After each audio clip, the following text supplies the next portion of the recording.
शिक्षा के अच्छे और समान अवसरों पर विशेष जोर देने के प्रयासों को ज़्यादा महत्व दिया जाए। संथालपरगना के जिले देवघर, गोड्डा, जामताड़ा, पाकुड़, साहबगंज और दुमका देश के सामाजिक, शैक्षिक और आर्थिक रूप से पिछड़े जिलों में गिने जाते हैं। स्वास्थ्य, साक्षरता, शिक्षा, आय आदि के आंकड़ों पर नजर डालें तो लोगों की दयनीय स्थिति की भयावह तस्वीर सामने आती है। झारखंड में अधिकांश आबादी गरीब लोगों की है। इस प्रदेश के पास भारत के खनिज संसाधनों का 40% हिस्सा है, लेकिन इन संसाधनों की उपलब्धता से आम लोगों के जीवन पर कभी कोई खास भला नहीं हुआ है। गरीबी और अज्ञानता झारखंड में अभी भी कम साक्षरता दर, स्कूलों की खराब दशा और बड़े पैमाने पर स्कूल छोड़ने के प्रमुख कारण हैं। इसीलिए मैं 3 केंद्रीय विद्यालय स्थापित करने की आवश्यकता पर आपका व्यक्तिगत ध्यान आकर्षित करने के लिए बोल रहा हूं। संथालपरगना क्षेत्र में इन विद्यालयों के लिए जरमुंडी, दुमका में, देवघर में और महागामा में यह आदर्श स्थान है। इन स्थानों पर इस उद्देश्य की पूर्ति के लिए सेंट्रल स्कूल की स्थापना की जाए। धन्यवाद। Thank you. Thank you. Shri Jagdambika Pal ji. अधिष्ठाता महोदय, मैं आपका अत्यंत आभारी हूँ। नियम 377 के अधीन एक प्रस्ताव आपके माध्यम से सरकार को प्रस्तुत कर रहा हूँ। भारत और नेपाल की अंतर्राष्ट्रीय सीमा पे गौतम बुद्ध का जन्म स्थान है, जहाँ पे उनके पिता श्री राजा सुद्धोधन और जहाँ पे वो बचपन के 29 वर्षों तक गौतम बुद्ध होने के पहले सिद्धार्थ के रूप में उन्होंने व्यतीत किया था। और उस अंतर्राष्ट्रीय सीमा से उस तरफ नेपाल में लुम्बिनी है। इस लुम्बिनी और कपिल वस्तु पे दुनिया के बुद्ध देश जो बुद्धिस्ट को मानते हैं, ऐसे Thailand, Singapore, Bangkok, China, Cambodia, Malaysia, इन सारे देशों के लोग आते हैं। लेकिन उस अंतर्राष्ट्रीय सीमा पे जो भारत नेपाल की 1850 किलोमीटर की सीमा मिलती है, उस पे परंपरागत रूप से नेपाल के साथ जो हमारे रिश्ते हैं, और 2009 में भारत और नेपाल के बीच संयुक्त पहल के कारण दोनों देश के बीच में व्यापार और पारगमन का भी एक आसान बनाने के लिए समझौता हुआ। इस समय वर्तमान में हमारी सरकार भारत नेपाल सीमा के साथ बीरगंज, विराटनगर में एक इंटीग्रेटेड चेक पोस्ट बना चुकी है। और आज पूरे देश के बॉर्डर के साथ, चाहे म्यांमार हो, नेपाल हो, बांग्लादेश हो, इसके साथ 13 और इंटीग्रेटेड चेक पोस्ट बन रहा है। मैं आपके माध्यम से कि इस भारत और नेपाल के साथ जो संबंध हमारे हैं उसको और उस लुम्बिनी और कपिलवस्तु को देखते हुए हम उस अंतर्राष्ट्रीय बॉर्डर ककरवा पे एक इंटीग्रेटेड चेक पोस्ट की मांग करता हूं।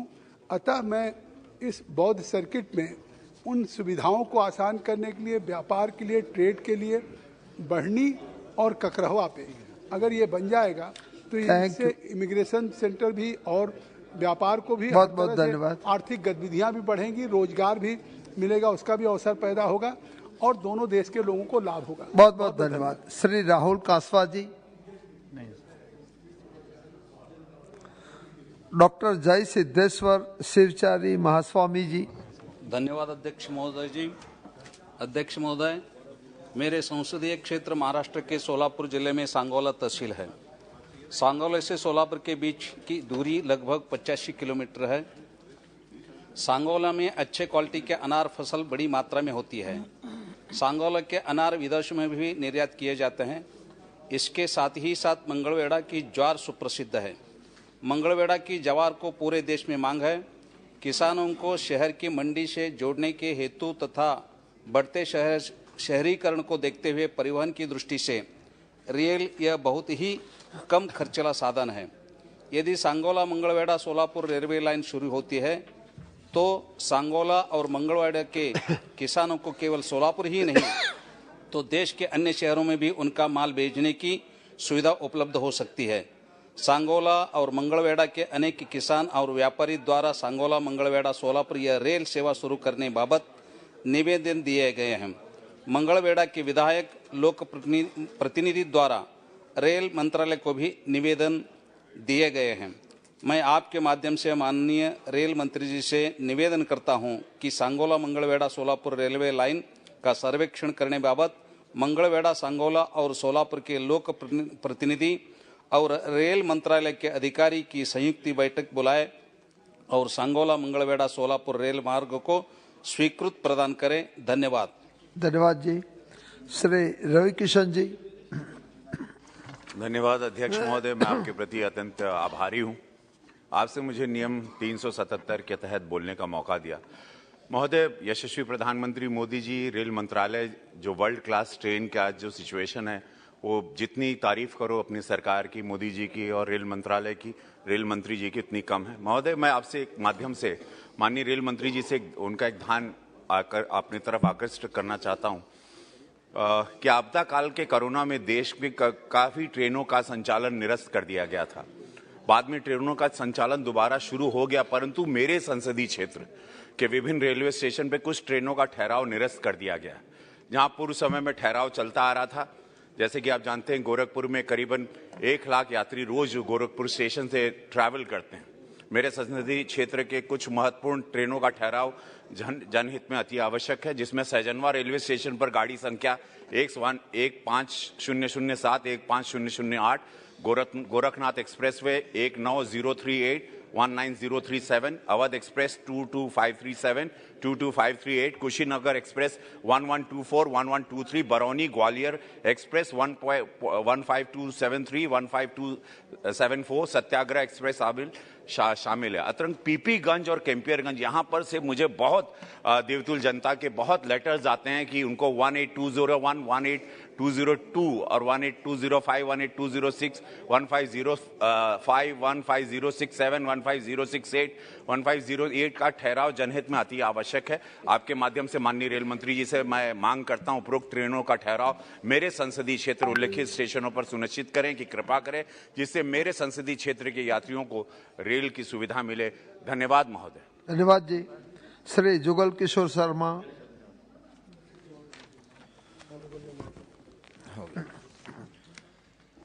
धन्यवाद उपसभापति जी, आपने मुझे नियम 377 के तहत बॉर्डर क्षेत्र के लोगों की समस्या को उजागर करने का मौका दिया। महोदय, मैं सरकार का ध्यान मेरे संसदीय क्षेत्र जम्मू अंतर्गत भारत पाक सीमा पर रह रहे किसानों की दयनीय दशा की ओर ले जाना चाहता हूं। सीमावर्ती क्षेत्र में कांटेदार तार लगाना बहुत ही जरूरी था, जिससे हम अपने दुश्मनों को रोक पाते हैं, पर दुर्भाग्यवश तार के उस पार हमारे किसानों की कई एकड़ ज़मीनें भी हैं और जो बहुत ही उपजाऊ है, जिसमें धान आदि की फसल जो है वो लगाई जाती थी और धान की खेती कर अपना जीवन निर्वाह करते थे। उनके ज़मीन के तार के उस पार चले जाने से ना ही वो अब उस ज़मीन पर खेती कर पाते हैं और ना ही इन लोगों को कोई मुआवजा मिला है। अध्यक्ष महोदय जी, मैं आपके माध्यम से सरकार से विनती करना चाहता हूं कि उनकी दयनीय दशा को देखते हुए जिनको मुआवजा नहीं मिला है, उन किसानों को की एक सूची जम्मू कश्मीर सरकार से मंगवाई जाए, ताकि उस ज़मीन का मुआवजा उन किसानों को यथाशीघ्र मिल सके, जिससे वह अपनी ज़िंदगी गुजर बसर ठीक प्रकार से कर सकें। धन्यवाद। धन्यवाद जी। श्री दुर्गादास उइके जी। माननीय सभापति जी, मुझे आपके माध्यम से यह विषय सदन के समक्ष प्रस्तुत करने का अवसर मिला, इसके लिए आपका आभार। यदि हम सहायता की बात करें तो वैश्विक स्तर पर जब भी संकट और विपदा की घड़ी आई, हमारे देश ने हमेशा ही विश्व जगत को हर संभव सहायता उपलब्ध कराने का अपनी ओर से भरसक प्रयास किया है। भारत ने कोविड महामारी हो, उसमें वैक्सीनेशन, रूस यूक्रेन युद्ध हो अथवा वैश्विक स्तर की किसी भी प्रकार की समस्या हो, सदैव सभी देशों की सहायता की है। श्रीलंका में भी जब आर्थिक संकट की स्थिति उत्पन्न हुई तो अपनी ओर से एक अच्छे पड़ोसी होने के नाते जो सहायता दी जानी चाहिए वो हमने प्रदान की है। महोदय, हमारी संस्कृति वसुधैव कुटुंबकम की है, जो हमें लोक मांगल्य हित के लिए सर्वदा सहायता का भाव जागृत करती है। आदिकाल से चली आ रही हमारी सत्य सनातन की वसुधैव कुटुंबकम की परंपरा ही हमें सहायता का पाठ पढ़ाती है। माननीय यशस्वी प्रधानमंत्री जी के कुशल प्रेरक नेतृत्व में हमें G20 की अध्यक्षता मिली है, जो हम विश्व के अन्य सर्वाधिक शक्तिशाली 20 देशों को भी सहायता प्रदान करेंगे।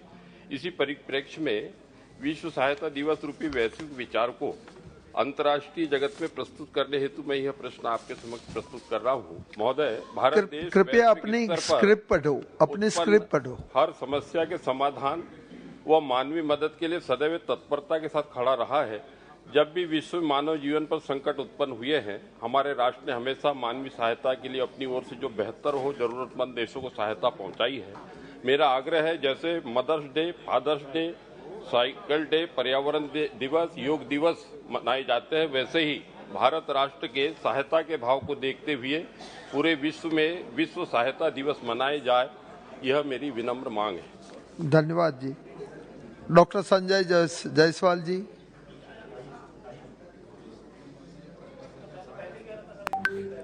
श्री गोपाल शेट्टी जी।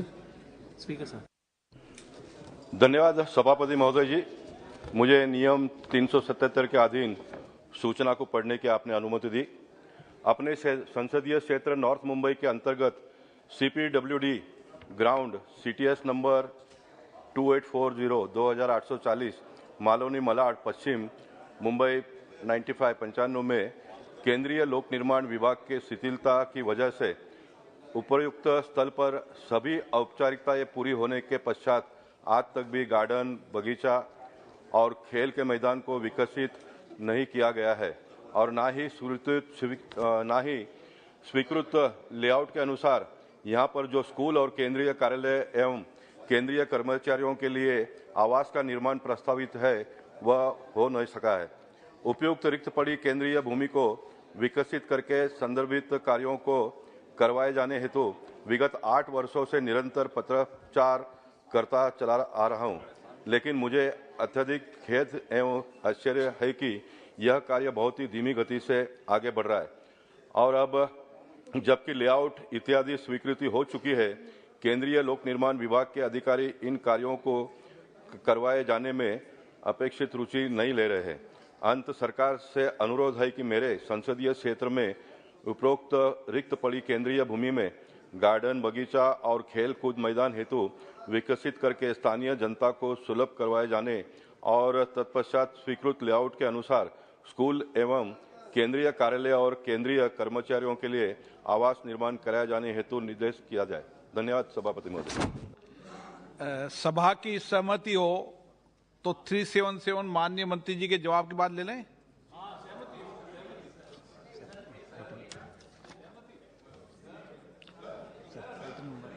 आइटम नंबर 19 और 20 माननीय वित्त मंत्री जी।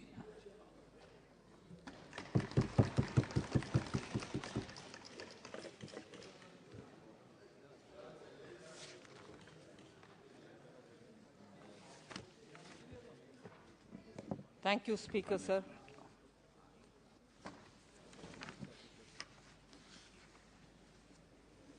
We have come up with the first batch of supplementary demands for grants for the year 2022-23.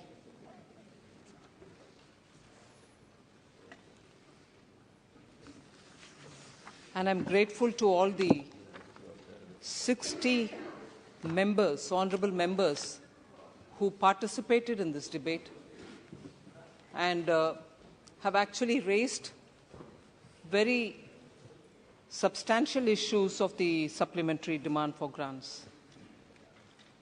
So with your permission, I certainly will address and try to answer questions which have been raised and certainly address the issues which have been concerning the members. So this first set of supplementary demand for grants is coming at a time when the entire world and economies of both the developed and emerging markets are facing severe headwinds. But about how India is positioned in this, I would like to just draw the attention of the House and also quote from the World Bank's report, which covers all the areas of challenges which economies are facing, and therefore it gives a snapshot, a good snapshot of what India is positioned like. And everything that I'm reading are quotes from the World Bank. So there's no paraphrasing here. The government's policy, and this is from, before I start, this is from India Development Update. Navigating the Storm is the name of the report. And this is a report on the Indian economy, which was issued on December 5th, 2022, just a few days ago. So the government's policy, I'm quoting, the government's policy response to the external shock aimed at maintaining macroeconomic stability and protecting vulnerable households has been carefully designed and well targeted, given increasingly limited fiscal space. Like the COVID-19 response, it combined demand and supply side policies.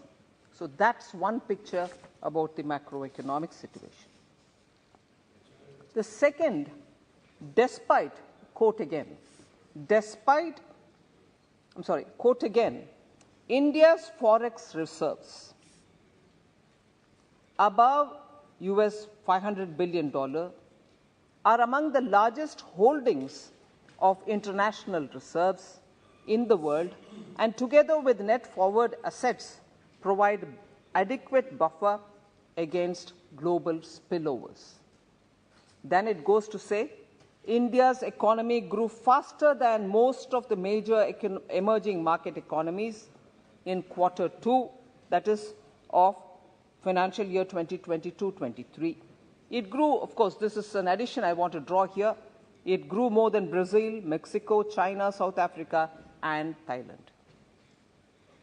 The report also says short-term external debt was 4% of GDP in 21-22, a decline of 1.4 percentage points since 12-13.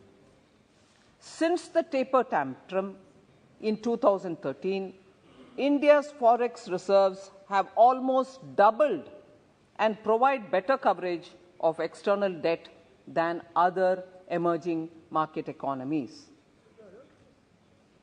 Then it goes to say India is more resilient relative to the other EMEs, with strong growth, low private sector indebtedness, and high foreign exchange reserves, but with high public debt and a recovering banking sector.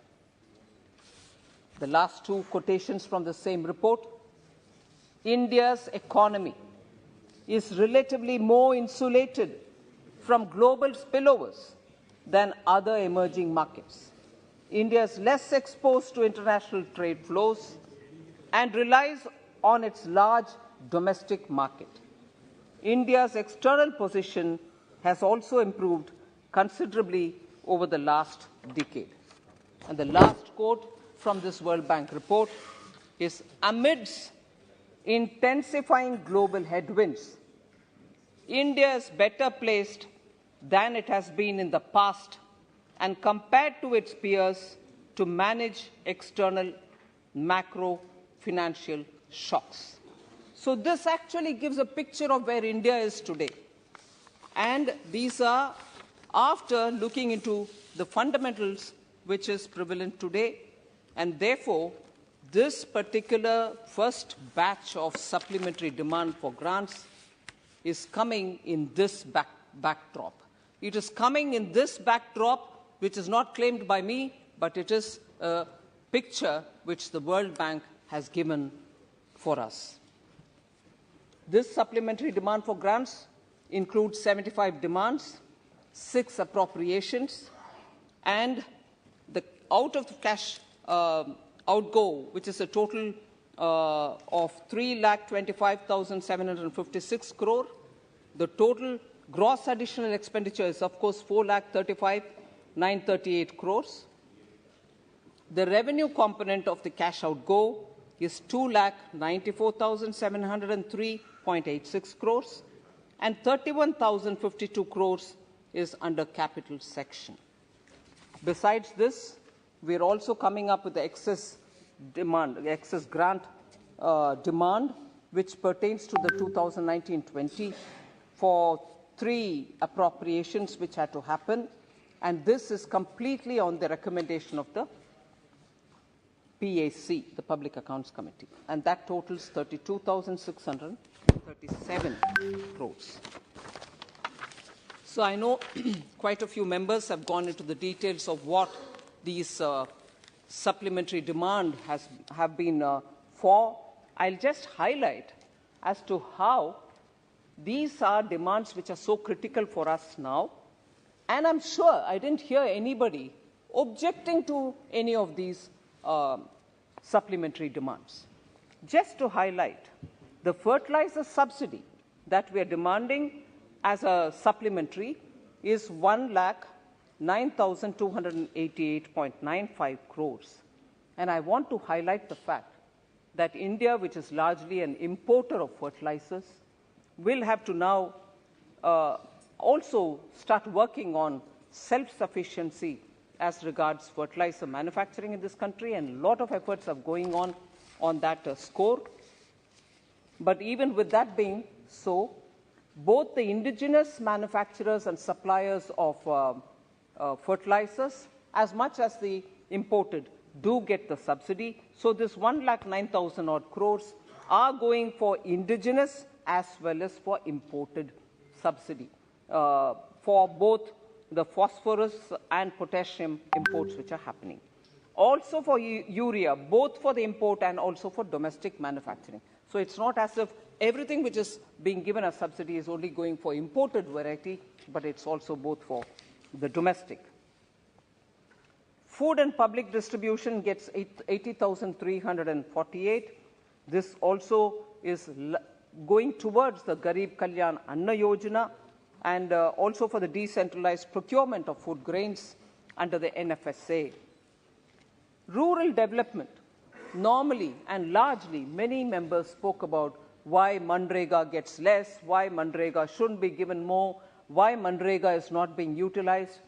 I would just want to highlight the fact, sir, that while we'll talk about the Manrega in specific, the Manrega component of the supplementary demand for grants is for 16,400, which is the National Employment Guarantee Fund, and grants for creation of capital assets, which is 16,400 under Mahatma Gandhi. So both the wage component and the material component are being given through this 45,177, which we ask from you.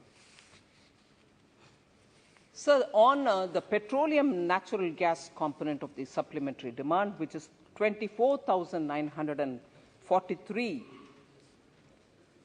I will spend a few minutes on that because I want to put forth to many members who have been talking about this as to where this money is actually going. It is certainly going to the oil marketing companies to an extent because domestic LPG operations and also for compensating for several of the losses which the OMCs have made. So this money goes to them. But more importantly, a total of about 8,000 crores from this 24,000, which is in this supplementary demand, actually goes for the Ujjwala component, meaning for the LPG supply which is happening for the poorest of the poor under the Ujjwala scheme. Remember, I said it in the budget that for every cylinder, there shall be 200 rupees given for the Ujjwala scheme beneficiaries, because that is the way in which we want to cushion at least somewhat for the price increases. So 8,000 crores, sir, is being given from the BE and from this supplement, total put together 8,000 crore, to take care of the gas price increase, which should not hurt the poor. And therefore, for many of the members who raised voice saying, Gharib ke liye Ujjwala cylinder de diya, magar daam badh gaye, from budget till today, that 200 rupees per cylinder to the poor is being given, and the total which is now both BE and here put together. BE, in fact, we had given only about 800 crores. Here, 7,210 crores is being added to it so that the Ujjwala consumers of LPG are given sufficient cushion. So I want that to be taken note of. Railways have been given 12,000 crores and Railways gets 12,000 because that will meet the capital outlay of railways, and after all that has to be improved because the infrastructure facility for the railways is a very critical thing for the Aam Janta who move in trains. I am also proposing, which is not a part of this, it might come in the future, but I would like, for the comfort of many of the honourable members who are concerned about railways and work in railways, particularly capital expenditure which is required, this supplementary grant talks for 12,000 crores, but in all probability, what is under consideration is something which I want to put before you, about 10,000 crores over and above this 12,000, which is part of this, is also going for railways for their infrastructure capital expenditure, which is under consideration, almost reaching to the logical conclusion. Transfers to J&K, 8,956. I want this to be reiterated. I want to highlight the fact that for meeting revenue and resource gap, an additional expenditure for Jhelum Tavi flood recovery project, both put together, 8,956 is being given to J&K. This is over and above what we had given for J&K during the BE stage, that is the budget stage. Now we are giving further for J&K by transferring 8,956. Again, over and above the budgeted estimate is 1,400 crores, which is being given to Puducherry for providing additional central assistance to meet the revenue and resource gap. So the supplementary demand for grants is coming up with these, and I'm sure not one member of the parliament, I'm very grateful, has spoken saying you shouldn't be doing this. On the contrary, more is being asked, but certainly we have provided for these, which I want to highlight. So now I go to picking up on the topics on which many members have spoken, other than the contents which have been specified in the supplementary demand for grants statement itself. Members have raised a lot of issues on which I go by issues in which several members may have spoken on a particular issue, but I go by issues so that many members' questions can get answered. So the food and fuel and fertilizer subsidy, there were questions asked. And also drawing from that, and also drawing from the fact that the amount which is claimed during the supplementary demand for grants, people felt if BE at the time of BE you mentioned something, today you're raising so much more. What is the level of assessment then and what is the level of assessment now? How is it going to touch your fiscal deficit commitments that you've given? I want to highlight the fact, sir, that in 2008-9, global financial crisis, there were 2 supplementary demands. The Constitution allows you to do 2, 3, not beyond 3, of course. And during the global financial crisis, which of course then was big, but now looking back with the benefit of hindsight, we are at a pandemic and post-pandemic war-related economy globally affected. During the 2008-9 global financial crisis, through the 2 supplementary demand for grants, 20% more than what was stated in the budget was brought under the supplementary demand. 20% more. So if we are talking about BE time assessment, your assessment is not good enough, you're not able to get a picture, you should have done a better assessment rather than come with a big amount during supplementary. No, budget makers then now all look at the avenues of revenue and also the ways in which allocations can be made. And as you go through the year, you are in a position to raise more, bring in more demands, and this is absolutely acceptable in the process of budget making. So there's nothing unusual this year that we've come with a huge demand. 20% of what was, of the original budget was brought in even after 2008-9 crisis. Sorry?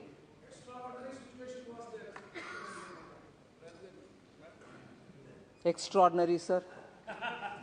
I agree, extraordinary.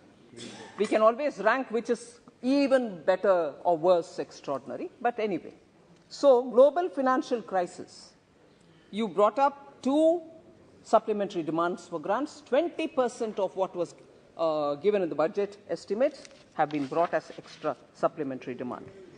2020-21, immediately post the pandemic, there were again 2 supplementary demand for grants, and in that 19% more than what was originally budgeted for has been brought in.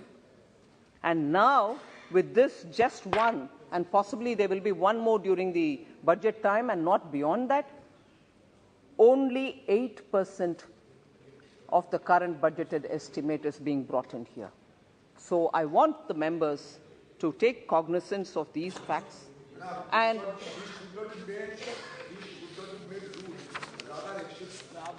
so, 20% है financial crisis के बाद 20% उनका. So, sir, the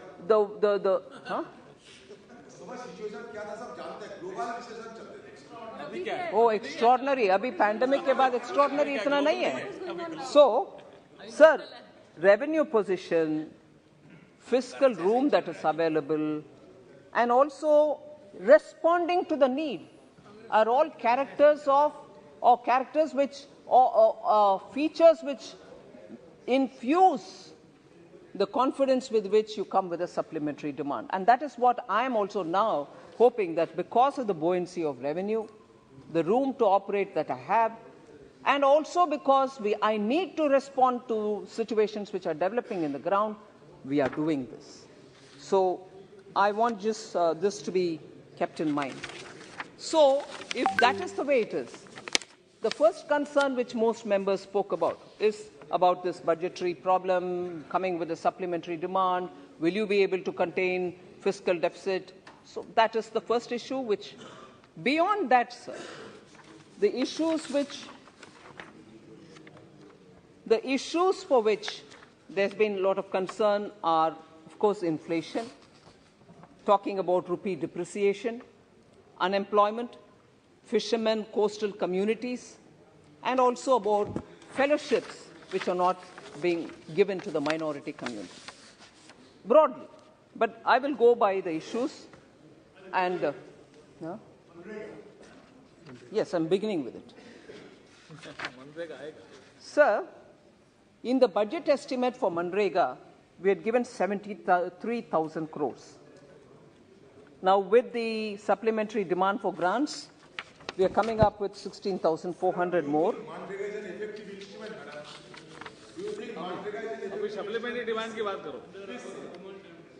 So, 16,400 crores now, sir. Here, there is now very obviously a declining demand for jobs in the rural areas. In the rural areas, the demand for Manrega in the recent past has been coming down. However, 73,000 in the BE and also 16,400 now. It is not coming down. People are not having the opportunity of doing jobs. Manrega is a demand-driven program, sir. Demand-driven. Yeah. And if demand doesn't come, should I read it as it's going up? That's a different issue. I'm answering that also. When demand is demand, I'm talking about demand. When it is not being honored because you have some other issue, I will talk about that as well. But there is a declining trend in the demand-driven. All right. Okay. Sir, I will have to listen to everything that they say, but when I say something, if they have an objection, they can always ask me later. But they can't go on continuously disrupting my answers, sir. माननीय मंत्री महोदय जब जवाब दे रहे हैं, जब आप बीच में डिस्टरबेंस नहीं करें, आपको पर्याप्त समय, पर्याप्त मौका सभी माननीय सदस्य को दिया। और माननीय मंत्री महोदय से मेरा आग्रह है, मैंने उनको अलाउ नहीं किया है, आप उनकी बात का जवाब ही नहीं दें। आप तो अपनी बात का जवाब दें, जब मैं कहूं उनको बोलने की जब आप जवाब दें।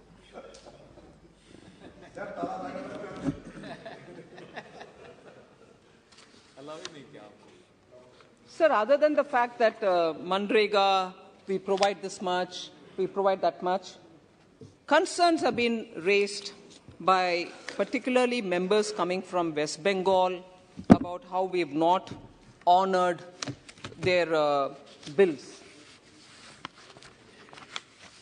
Sir, and Manrega funds to West Bengal has been put on the hold since March 2022 because of complaints which were received from various people. Now, as per the Manrega Act, the central government, upon receiving these complaints, shall keep the release of funds on hold till necessary explanation is received from the concerned state.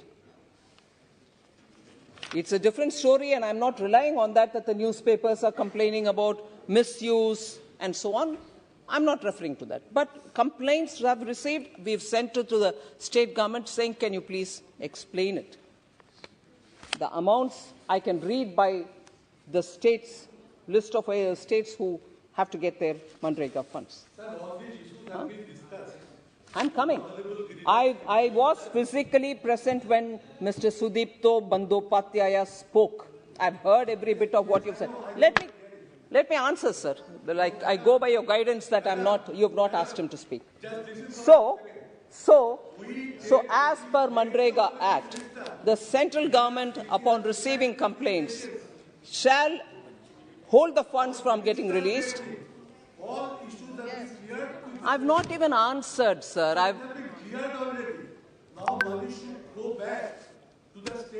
This is what you said, Honourable Member, when you spoke. I heard you also. Please listen to my reply. Kindly please listen to my reply. I've not completed it. But you interrupted me already.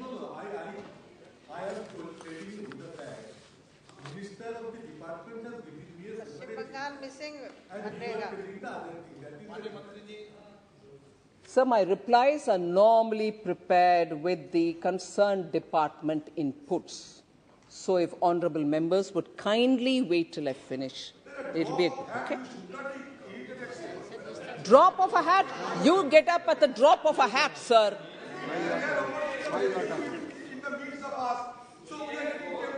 Anyway, sir, so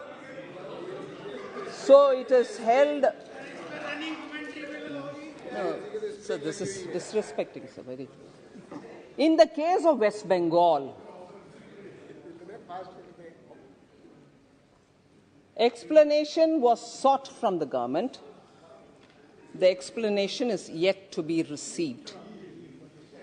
Explanation from West Bengal government is yet to be received, and therefore what has to be held back is being held back. So that's, I'm putting it on.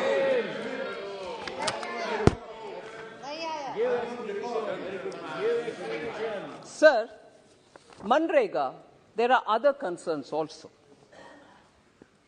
Concerns about enough is not being done, enough is not being. I just want to give a comparison between the number of man days which have been created between 2006-07 to 13-14 and between 14-15 to today. Man days created in crores then was 1,660. Now, for the comparable period, it's 2,341. Funds released, therefore, is 2,13,220 crores then. It's 5,76,303 crores now. For the comparable periods, number of completed works, sir, in lakhs. 153 lakhs was completed then, and a comparable period now, it's 602 lakh of works have been completed. Sir? So that's for the Manrega. The lists of how much is pending due to lack of utilization certificate not coming here, I can always provide for whoever member who wishes to have a copy of it. Sir, I would then go to addressing one small issue. There's not much, but it was more for one particular state, but I will nevertheless say it. It is on the GST compensation cess. Particularly, Tamil Nadu raised the issue that 10,000 crores is pending for us. I would like to highlight that the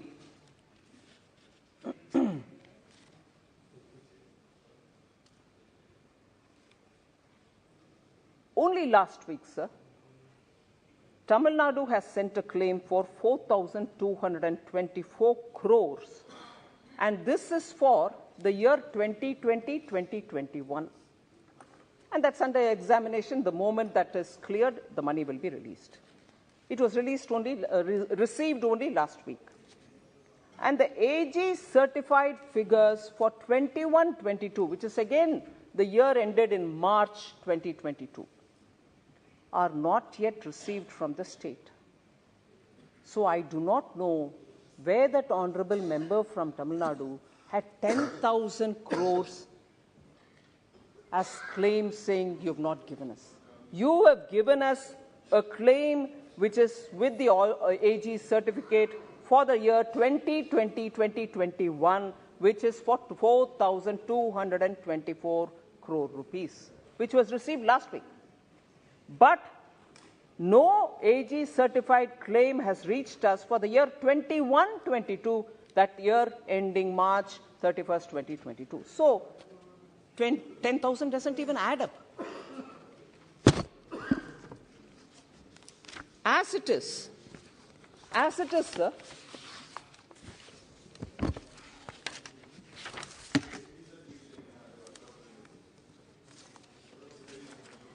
as it is, state-wise, I just would like to highlight compensation cess.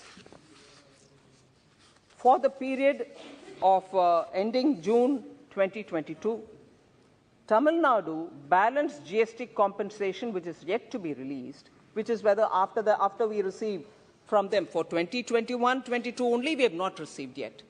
For 22, up to June, where every state would have to get their due, for Tamil Nadu, pending is only 1,200.6148 crore rupees. So first we need AG certificate for the year 21-22. AG certificate के साथ 2021 has been received only last week. And for the month ending June, when the compensation cess comes to an end for all states, Tamil Nadu's due is only 1,200. All put together, it's still not 10,000 crores, sir. I thought I should make that clear. Then there was a lot of concern about fiscal deficit. I certainly want to explain that a bit, sir, because that is a very important issue on which members of parliament will have to be informed. Fiscal deficit was estimated to reduce from 6.9% of GDP in the last year's RE to 6.4% of GDP in the current year's BE. This is very much in line with the government's commitment to achieve fiscal consolidation announced in the budget of 21-22. That is to reduce the fiscal deficit to a reasonable level till 25-26.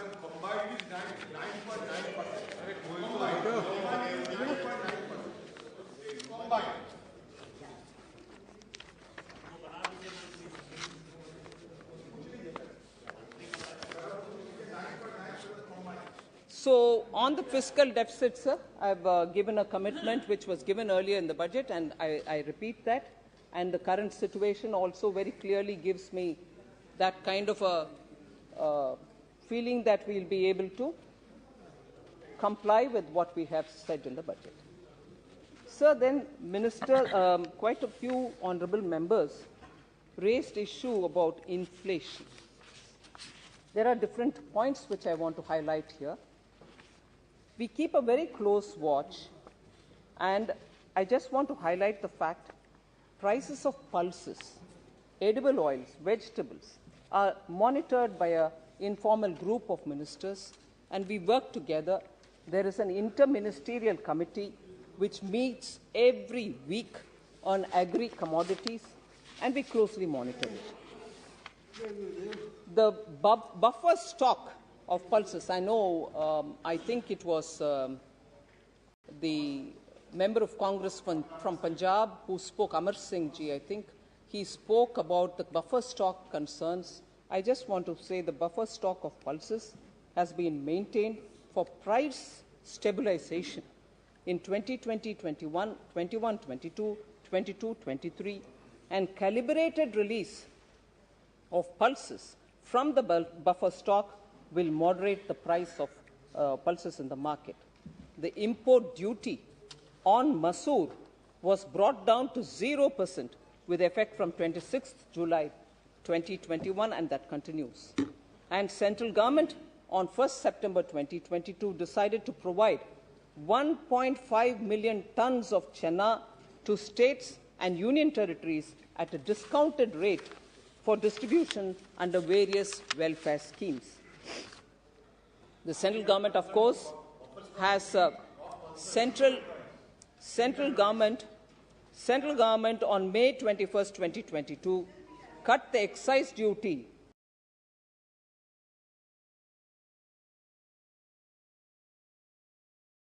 by 8 rupees on petrol and 6 per litre on diesel by cutting down the road and infrastructure cess.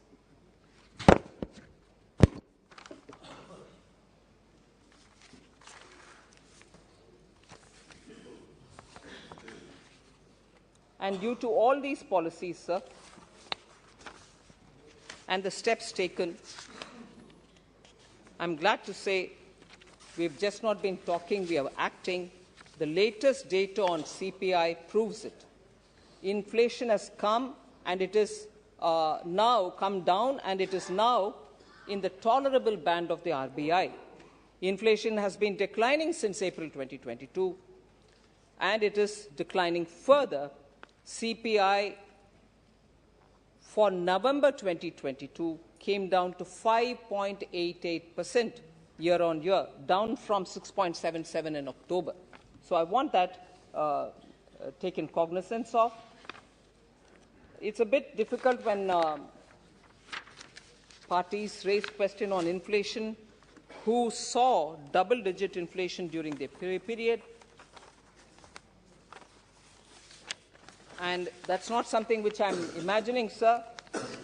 I'd just like to say the inflation data in November of 2013 was at 19.93%. And the earlier month in October, it was 18.19%. And when record was like this, to ask us who have worked to bring the inflation down from 6.77 in October to 5.88 in November.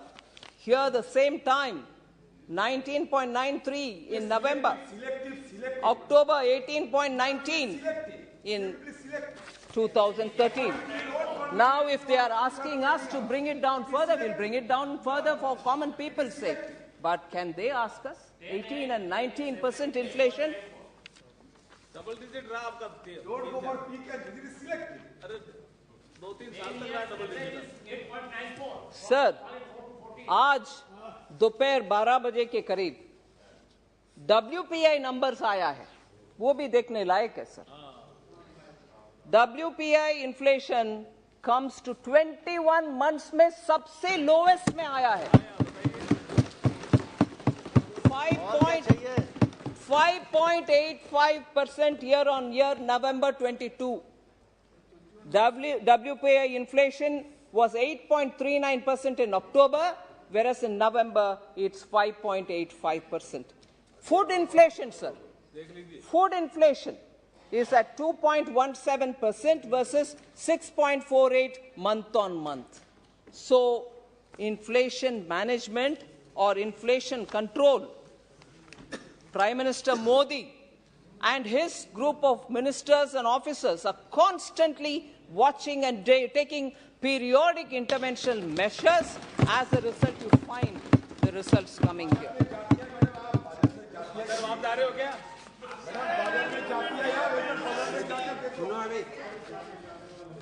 Sir, the other main issue on which many members spoke was about the depreciation of the Indian rupee. Depreciation of Indian rupee, and they kept mocking at me, saying, oh, no, you don't understand. Rupee is not weakening. It is a matter of fact. Every report has told you that Indian rupee against every other currency has only strengthened. Yes. And against the dollar,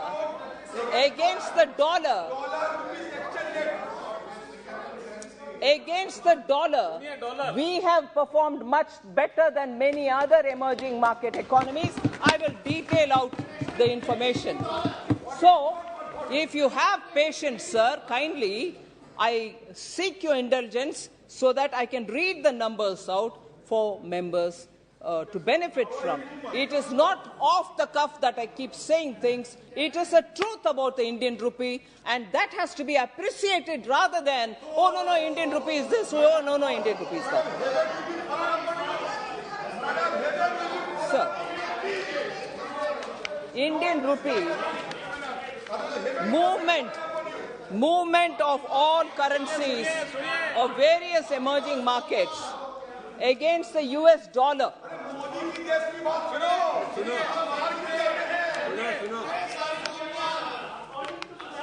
Sir,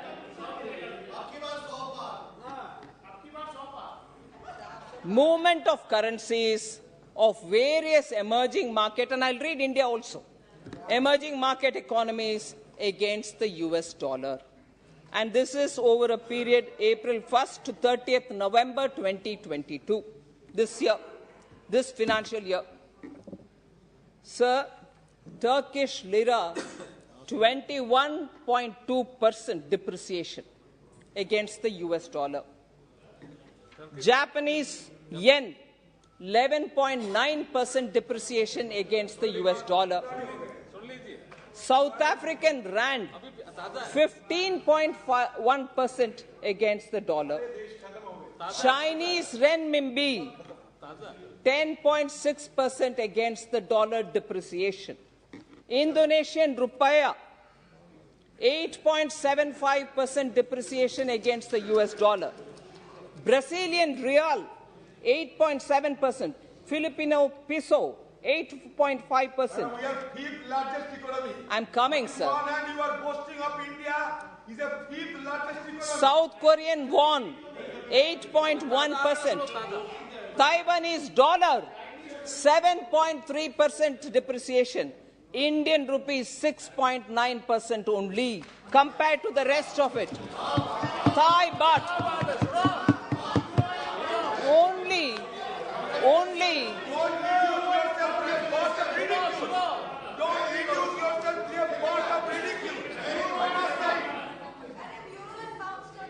Only Thai baht 5.7% and Malaysian ringgit 5.4%. So I want to talk about emerging markets is what I'm giving. We'll talk about the rest as well. But even this, when I'm giving data from the RBI, no, we are not willing to accept. I'm not giving my data. It is given by the RBI. Now, rupee movement against other currencies. Yes, I'm coming. The size of the appreciation.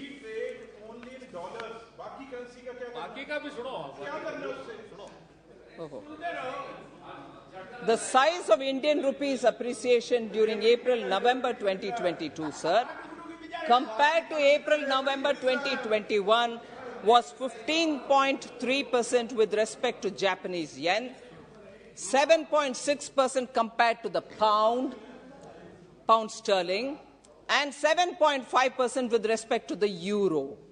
Sir, pound, euro, wo bhi aa gaya, sir. So, as regards currency, and I'm not taking a random 1 month, sir, April 1st, 2022-23, this financial year's beginning, and data given is up to November. And this is Reserve Bank data and not mine. Sir, there was this question, and I think it was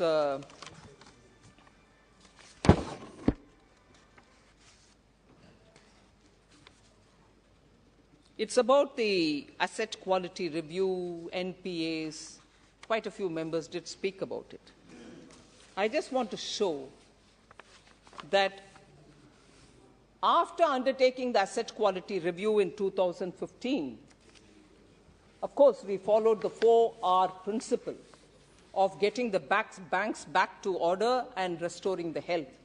The 4 Rs were to recognize that there is a problem with an account and recognize there's a problem totally put together for the bank for the number of NPAs that is there in their balance sheet, and therefore then to recapitalize them and help the recovery process, and then reform the bank itself so that it doesn't function on phone banking. You know, kahin se phone aa gaya, mera damad ko do, mera bhatija ko do, wo sab nahi hone dena. Wo reform we have undertaken after 2015. As a result, immediately after undertaking the asset quality review in 2015,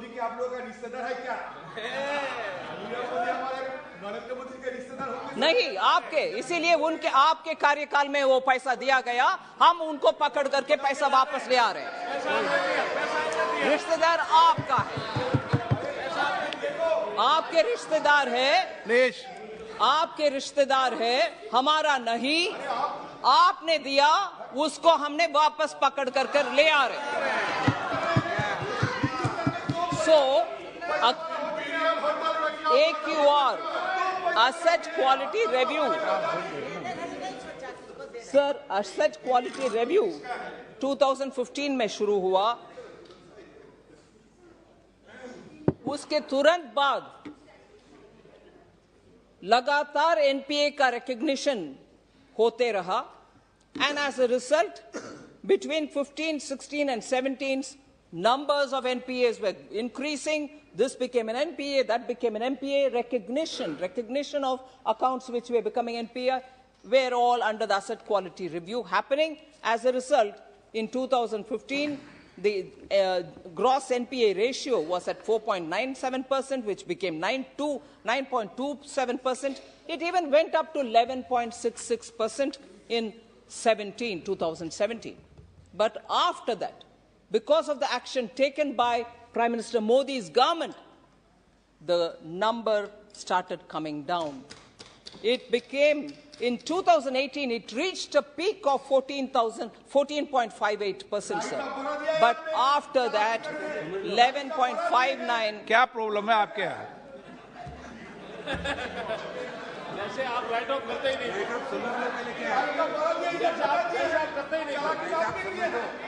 समझाओ। आप करते ही नहीं, आप करते ही नहीं। आपने करा ही नहीं क्या? आपने आप कोई जवाब मत दो, माननीय मंत्री जी जवाब दे रहे हैं। 2019, sir.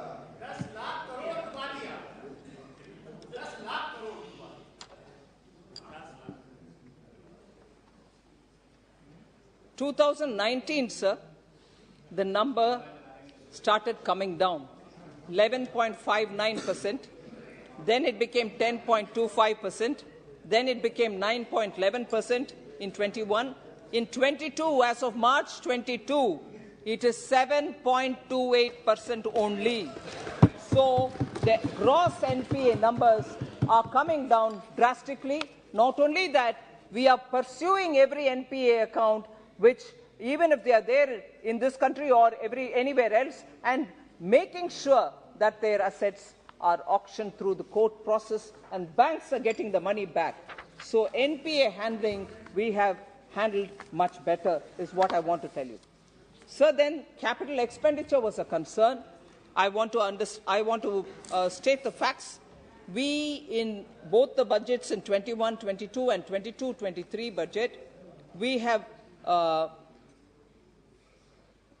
21-22 budget, we have given a capital outlay which was improved in the 22-23 budget to 7.5 lakh crores. Now we have achieved at least nearly 45% of it. Actually, on the BE, 54.5% has been touched in the first half year. There were also a provision given for state assistance, special assistance to the state for capital expenditure, which was a 50-year kind of a loan without interest for states so that they can spend on capital assets. I'm glad to say that even there, nearly 74% has been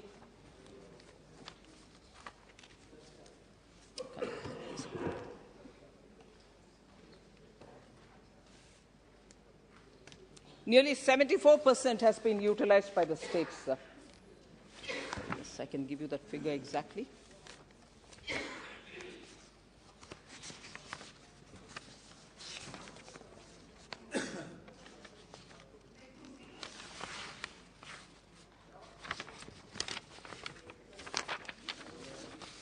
So 76,268.31 crores have received approval. That special assistance which was given for capital expenditure for states without interest for 50 years, 76,268 has received approval.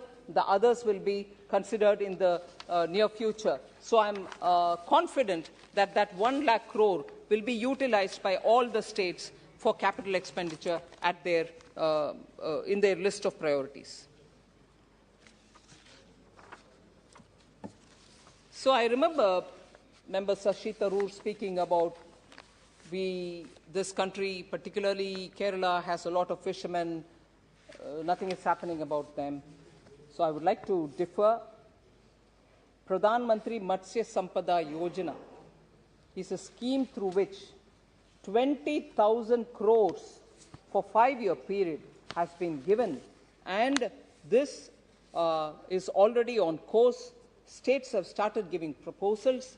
And in this, how traditional fishermen, small fishermen, and their concerns are being taken care of by this government is better, very well explained by two things.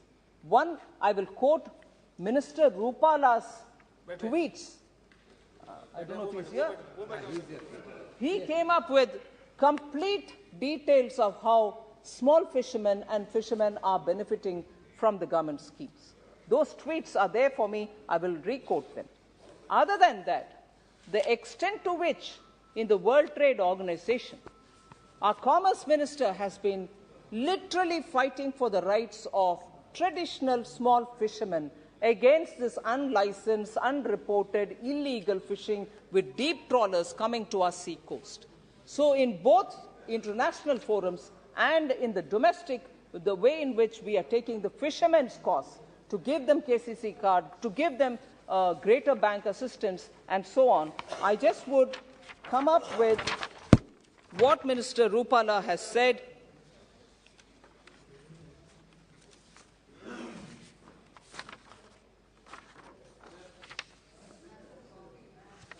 Sir, 1950-51, before I quote Minister Rupala, 1950-51, the total production of inland fisheries and aquaculture was at 2.18 lakh tons, which increased to 61.36 lakh tons in 13-14, which took about 65 years, but never mind, it took 65 years, we were able to reach 61.36 lakh tons.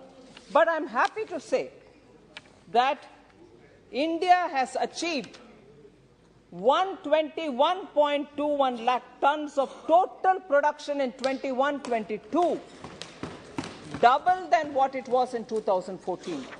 Data speaks for itself, sir.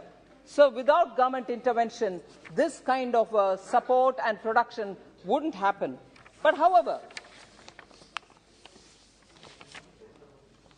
now I say, this is a tweet from Purushottam Rupala, the minister. He said this, that I'm happy to state that India achieved 121.21 lakh tons of total production in 21-22, double than in 2014. That was one quote. He also said, we have extended the benefit of Kisan credit card to fishermen and workforce involved in animal husbandry and in dairying, which was earlier available only to farmers. So 25.81 lakh Kisan credit cards have been sanctioned to animal husbandry. This data is as of December 2022. Yes.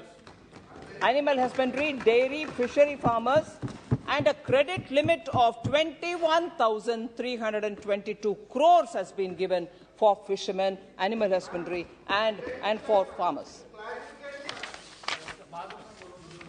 Sir, Matsya Sampada Yojana, under the PMMSY, over a span of 5 years, sir, 2020 to 2025, investment worth 20,050 crore have been envisaged for the fisheries, which sector happens to be the highest ever investment. Fishery sector happens to get the highest ever investment till date in this sector.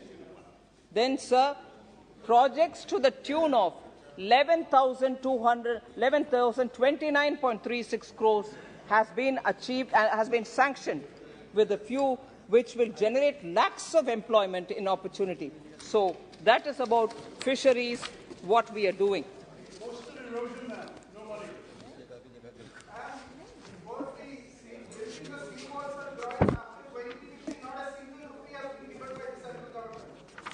सभी माननीय सदस्यों को ये जानकारी होनी चाहिए। आप माननीय मंत्री जी की जगह आप स्पीकर जब अलाउ करेंगे ना, जब मंत्री जी जवाब देंगे।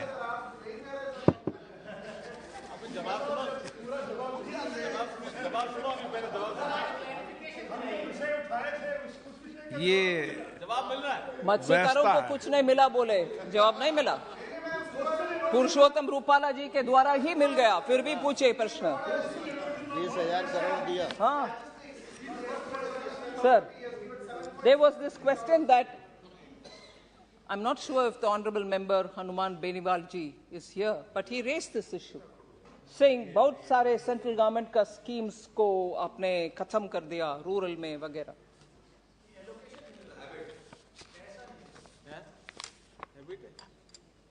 So I just want to say, sir, it's not being said now, and I'll be happy to show the reference in the expenditure profile, which is given along with the budget. Expenditure profile document, which is always given along with the budget statement. On 1st February 2022, a statement 4AA was given, which very clearly shows that the schemes have not been closed down, as stated by the honorable member. Instead, they have been rationalized in order to make them more focused and to bring administrative efficiency. This is a recommendation of the 14th and the 15th Finance Commission, and that is exactly what we have followed. So, I'm just showing what was given during the budget statement, sir, expenditure profile. Just to explain my point, I want to say, take for example, Department of Agriculture, Information Technology related Integrated Scheme for Agriculture Census and Statistics, Integrated Scheme for Agriculture Marketing. Like that, there are 10 schemes. They've all been rationalized to come under Krishi Unnati Yojana. They've not been closed down. They've all just been made into sharp focus under one. Similarly, Pradhan Mantri Krishi Sinchai Yojana, Soil Health and Fertility National Project, Krishi Vikas Yojana, Rashtriya Krishi Vikas Yojana, Rainfed Area Development and Climate Change. Again, a series of 10 of these programs have come under Rashtriya Krishi Vikas Yojana. Like that, 130 schemes, all of which are here. They've all been listed out in the expenditure profile. 130 schemes are now clubbed together into 65 schemes, and none of them have been shut. Koi band nahi hua. 103 schemes abhi 65 schemes mein hi condensed kiya gaya hai. Uska list main ab nahi de rahi hu, budget ke samay hi de chuki hu. 1st February 2022 का budget में. So Hanuman Beniwal जी को please इस information पहुंचाइए। हमने किसी scheme को बंद नहीं किया, ऊपर से उनका ज्यादा फोकस के लिए नाम भी नहीं बदला सर। Sir, आयुष्मान का नाम Chiranjeevi sir, there was this concern about fellowships for minority community. Sir, if you don't mind, Danish Ali जी, आप जरा सुनिए ना, आपके विषय में आ रही हूँ. So, Maulana Azad scholarships for minorities has been discontinued. Was a question which many members, honourable members, raised. I just want to underline what the position is, sir. There are several schemes which cover many SCs, STs, OBCs, minorities, and so on. The Maulana Azad National Fellowship Scheme was overlapping with many of the above said schemes. I have not read it out. The list is there, the schemes, where it was overlapping. So all the existing candidates, I just want to repeat this, sir, all the existing candidates under the Maulana Azad National Fellowship Scheme as of 31st March 2022 will continue to receive their fellowship till the end of their tenure. So किसी का बंद नहीं हो रही है. जिनको 31st March, अरे 31/3/2022 तक जिनको उनको मिल रहा है. Further, Canara Bank has been the implementing agency for the scheme, and they have been directed to send an email to each and existing eligible beneficiary that they will continue to get these benefits, dues or subjects to the compliance or to the extent guidelines. So on that, sir, let us be clear.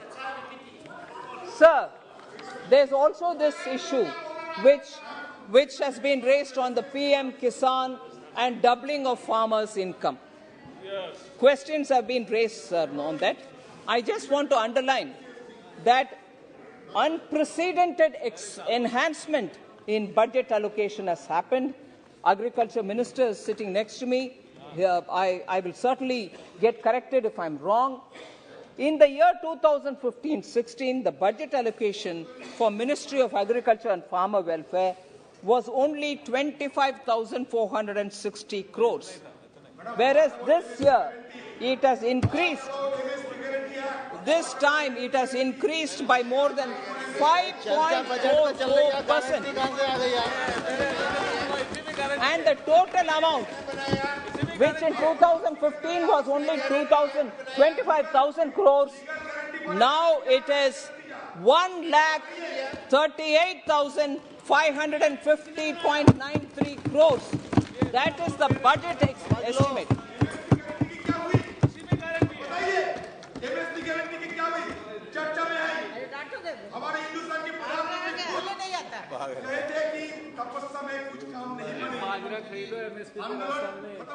Sir, income support किसानों के लिए आए, income support was launched in 2019. The PM Kisan Samman Nidhi was launched in 2019 for an income support to be provided 6,000 rupees per year in 3 equal installments.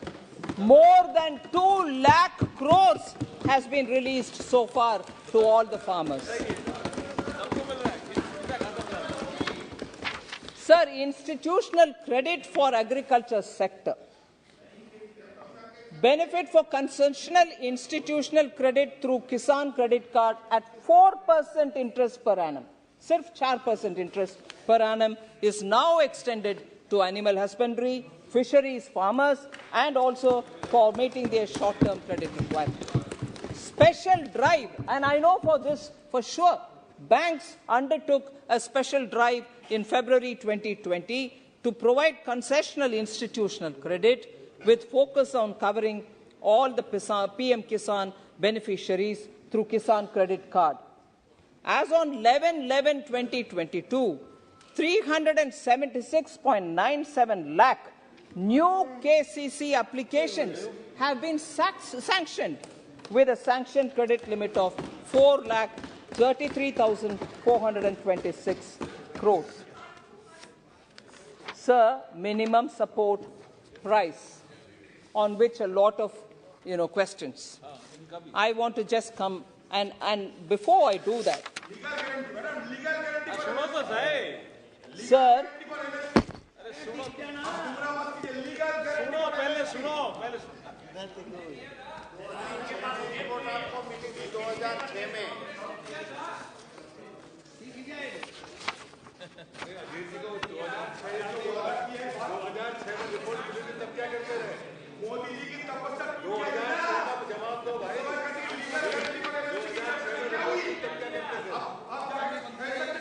Sir, I'm just taking my data out, sir.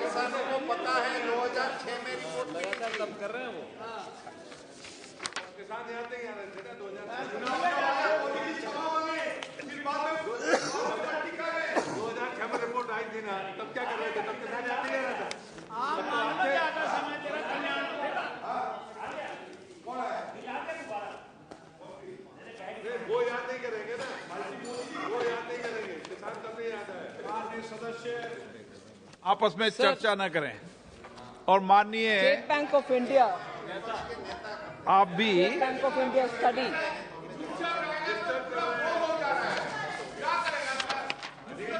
has very clearly said that farmers' income is doubling on very many scores, such as soya farmers and others. Their income is doubling, and when plantation crops are being sowed, farmers benefit.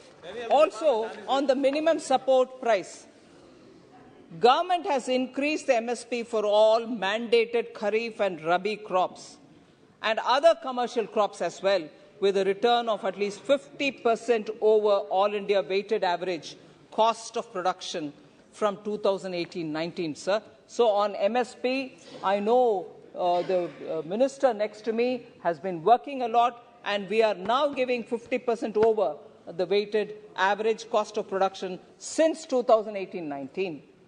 Paddy MSP for common paddy, sir, it has increased to 2040 per quintal in 2022-23, and it has risen from, it has increased from 1,310, which was the amount in 2013-14. Again, 2014, in input cost. Sir, when inflation was double-digit in 2013-14, you can imagine what was the input cost. Even then, they gave only this much. MSP for wheat was 1,400 per quintal in 13-14. It went to 2,125 per quintal in 2022-23, sir. So I'm almost coming to the end of the responses. There are one or two points which are very, very important, which I want to highlight.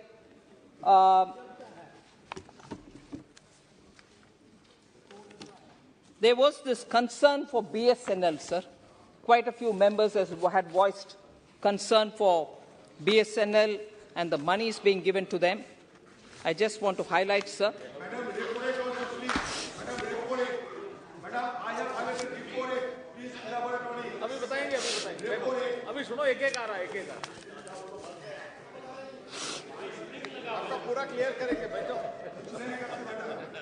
Sir, the supplementary demand, which is now on the table of the House, for BSNL, the supplementary demand requires 18,127 crores for viability gap funding for BSNL for the rural wireline operations. So we are giving 18,000 subject to House approving, 18,127. 49.37 crore for champion sector schemes of BSNL. Also for research and development, 130 crores. All this is part of this supplementary demand. Further, 30,156 crore allocation for 900 megahertz spectrum, again for BSNL. Equity infusion into BSNL for capital expenditure, 3,013 crore. And restructuring of MTNL, 1,600 crores. and also reissue of 9% non-cumulative preferential shares for 7,500 crores. All these put together, of course, there are some token allocations being made from one head to another within the telecommunications heads. All this put together, BSNL gets 60,575. And there was an honorable member who told me and reminded me, you went abroad and said, we will, if necessary, give 5G to all or whoever wants it, give something for the BSNL. This supplementary demand gives this much, 60,000 for BSNL, for these specific heads. So, and this is stated. I only wish the honourable member saw what was the demand for grants which is on this table now. Therefore, you will give everything for the world, not anything for our BSNL. No, we are giving for BSNL also. And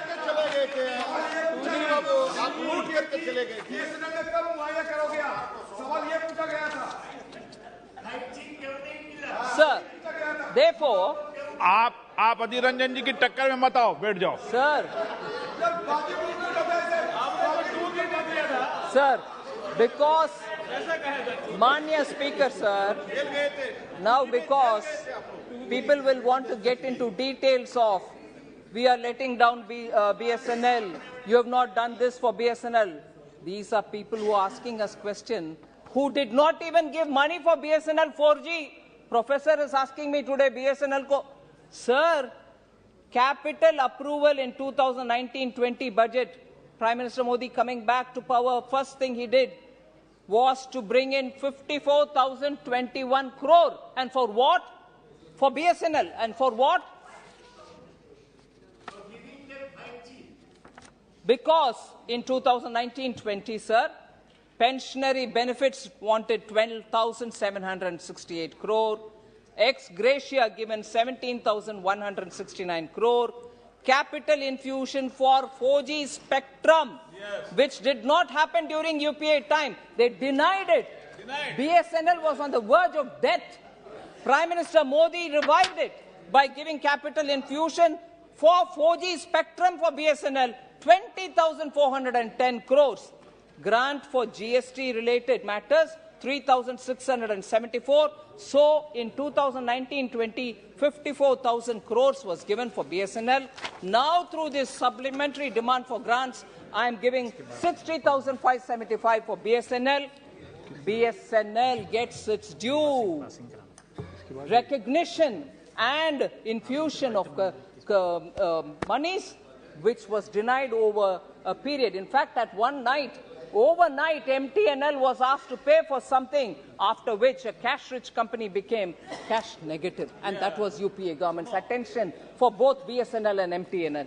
So, Adhir Ranjan ji should be informed about it, sir. I am well informed, so, you should learn from the past experiences. Yes, from your mistakes. We should learn from your mistakes. Sir, BSNL आप इस्तेमाल करते हो क्या? नहीं करते क्योंकि signal नहीं आते। ये हालत हो गई यार। BSNL गरीब लोगों के लिए और बाकी सारे एलिट लोगों के लिए लूटने वाले काम को छोड़ करके माननीय मंत्री कर रहे हैं। BSNL ने कितने लोगों को नौकरी दिया?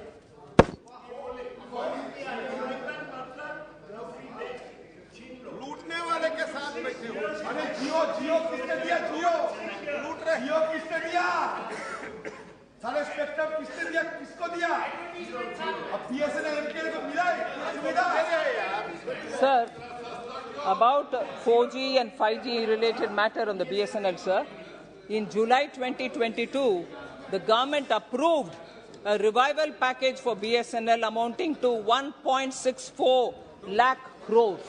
So BSNL gets its funds and the entire 4G stack, financial support by giving financial support for capex for BSNL. It means that we are making BSNL deploy Atmanirbhar 4G technology and the 4G technology stack.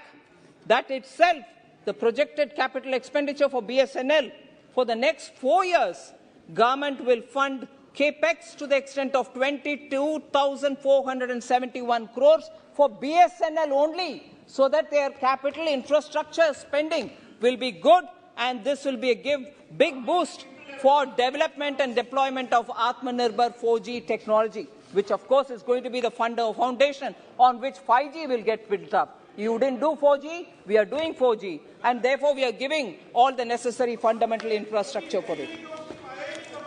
आपने पैसा नहीं दिया ना, इसीलिए नहीं था.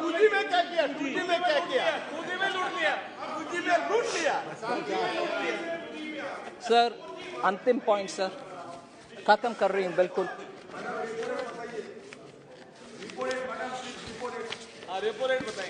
हो गया, सब बता दिया.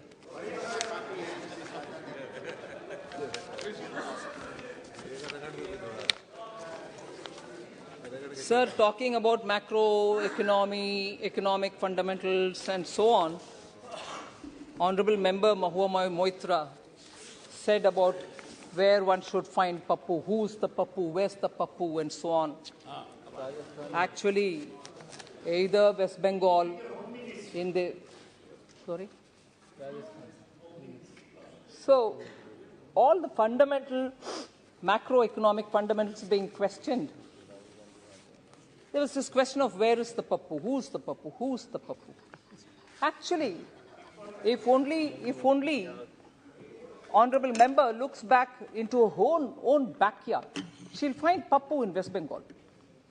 So there's no doubt, where there are wonderful schemes which can benefit common people, West Bengal sits over it, doesn't distribute it. You don't need to search anywhere else for Pappu. But even worse, sir, even worse is this point. Matches किसके हाथ में है? This is really, I don't want to elaborate too much on it because it probably just wanted to spice the questions and the issues she raised, about which I think in different ways I've tried answering. But it's a matter of concern, sir, because किसने दिया matches is not the issue, because democracy, people elect the leader and give it to the concerned leader. We don't need to undermine the people by saying किसने दिया इनके हाथ में, जनता ने दिया matches. But किसके हाथ में matches कैसे उपयोग में आता है, वही है important. Matches किसके हाथ में कैसे उपयोग में आया. Recently, you had, at least BJP, had a fantastic victory in Gujarat. Post-election, sir, what was the environment there? Peacefully, the new government came to power, was sworn in. Whereas compare it with what happened in West Bengal post-state government election, matches किसके हाथ में कैसे उपयोग में आया? कैसे उपयोग में आया? वो है प्रश्न वो है। पूरा बंगाल को दिला दिया इन्होंने। माचिस किसके हाथ में? हमारे हाथ में जब माचिस थी, हमने उज्ज्वला दिया, हमने उजाला दिया, हमने पीएम किसान दिया, हमने स्वच्छ भारत अभियान चलाए। जब आपके हाथ में आया माचिस, आर्सन हुआ, लूटिंग हुआ, रेप हुआ, हमारे कार्यकर्ता के घर जला दिया, और ऊपर से एक केंद्र मंत्री एमओएस मुरलीधरन, उनके गाड़ी के ऊपर इतना अटैक हुआ, सेंट्रल मंत्री तक सेफ नहीं था पोस्ट इलेक्शन। सो मैचेस जेपी नड्डा जी के गाड़ी तो कैंपेन के दौरान, मुरली जी के गाड़ी, एमओएस के गाड़ी पोस्ट इलेक्शन। सो मैचेस किसके हाथ में कैसे काम आया, वो हम समझना चाहिए सर, ऐसे नहीं है बात।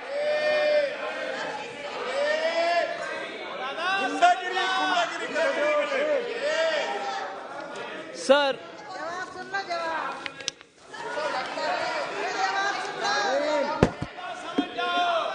लास्टली सर, क्योंकि लीडर ऑफ ऑपोजिशन सर आदिर जी बात करते हैं रिपो रेट, मैं तो मेरा कर्तव्य सर लीडर को जवाब देना, उससे मैं बंद करती हूँ मेरा। सॉरी, मेरा गलती है sir, sorry. Leader of the opposition नहीं है, मगर अधीर रंजन जी हमारे लीडर है, इसीलिए सर रिपो रेट बहुत हाई है, it is impacting different sections of the society, ये है उनकी कंसर्न। और उसके सामने उससे पहले ये भी बताया गया इंडिया इज विटनेसिंग स्टैगफ्लेशन। मैं बहुत ही हम्बली सबमिट करना चाह रही हूँ सर, लीडर है, बहुत वरिष्ठ है, कांग्रेस पार्टी के सीनियर नेता है और बंगाल में बहुत ही बड़ा है। So I humbly want to submit sir, humbly want to say sir, stagflation होता है जब इकोनॉमी में स्लो डाउन है और हाई इन्फ्लेशन भी है, वो है स्टैगफ्लेशन। भारत में आज डेटा आया, कल भी डेटा आया, मैंने बोल रही हूं सीपीआई 5.88 के नीचे आ गया है, डब्ल्यूपीआई तो 21 मंथ्स में सबसे कम में आ गया है। सो इन्फ्लेशन हाई नहीं है, वो एक बात है।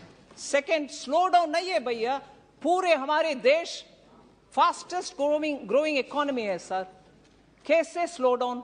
सो स्टैगफ्लेशन के बाद जो अधीर जी उठाया वो बिल्कुल सही नहीं है। Fastest growing, no inflation, I mean lower inflation with in the forbearance limit inflation. So ये एक स्पष्टीकरण देना चाहती हूँ। लास्ट में सर रेपो रेट, उसके बारे में बहुत प्रश्न पूछ रहे हैं। Repo rate has been very high, historically high during UPA 1 and UPA 2. ये हम रिकॉग्नाइज, हाँ नहीं मेरा जमाना के बात ही कर रही हूँ, सुन लो, सुनिए सर, हाँ जरूर, क्यों नहीं, आप सर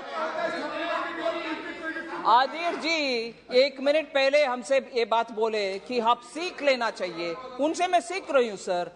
और उनके रिपो रेट 8% था ड्यूरिंग 2014, अभी 6.25% है सर रिपो रेट, तब तो 8% था, अभी 6.25 है। 28% higher rates were there during UPA. दूसरा, home loan rates were 10% today, whereas it was उनके समय पर, today it is only 8.40। Repo rate के ऊपर चिंता ना करें आदिर जी, आपके सारे मेंबर चिंता ठीक है सर, नहीं उसका जवाब मैं दे चुके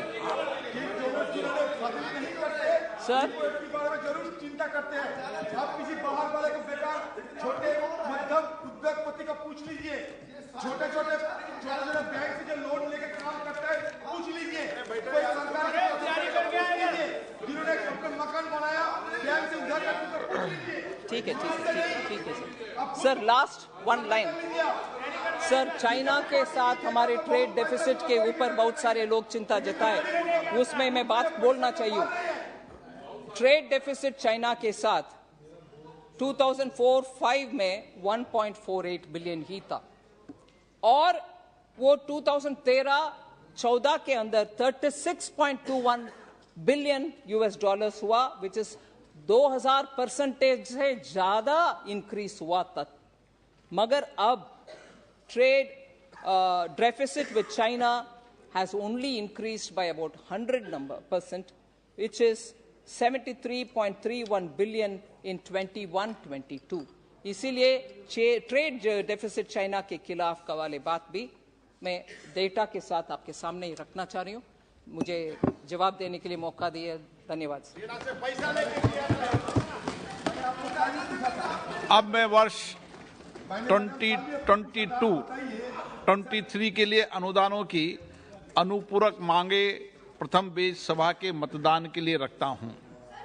प्रश्न है कि अनुदानों की अनुपूरक मांगों की सूची के स्तंभ 2 में मांग संख्या 1, 3, 4, 6 से 13, 15 से 21, 23 से 30, 32, 33, 35 से 37, 43 से 56, 58 से 63, 65, 68, 66, 71, 72, 74, 76 से 79, 85 से 89, 91, 93, 95 से 98 और 100 से 112 सामने दर्शाए गए मार्ग शीर्षों के संबंध में 31 मार्च 2023 को समाप्त होने वाले वर्ष के दौरान संधाय के क्रम में होने वाली खर्चों की अदायगी हेतु अनुदानों की अनुपूरक मांगों की सूची स्तंभ 3 में दर्शाई गई राजस्व लेखा तथा पूंजी लेखा संबंधी राशि से अनधिक संबंधित अनुपूरक राशियां भारत की संचित निधि में से राष्ट्रपति को दी जाए। जो इसके पक्ष में हाँ कहें, जो विरोध में ना कहें। मेरे विचार में निर्णय हाँ वालों के पक्ष में हुआ। निर्णय हाँ वालों के पक्ष में हुआ।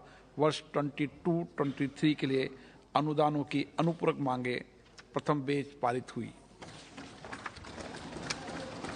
अब मैं वर्ष 2019 और 20 के लिए अनुदानों की अतिरिक्त मांगों सभा के मतदान के लिए रखता हूं।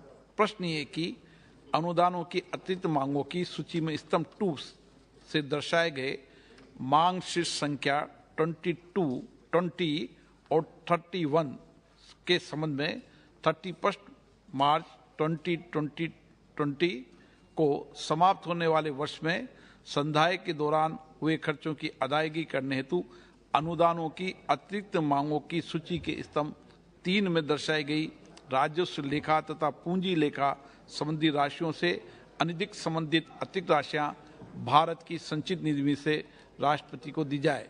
जो सदस्य इसके पक्ष में हाँ कहें, जो सदस्य विरोध में ना कहें। मेरे विचार में निर्णय हाँ वालों के पक्ष में हुआ।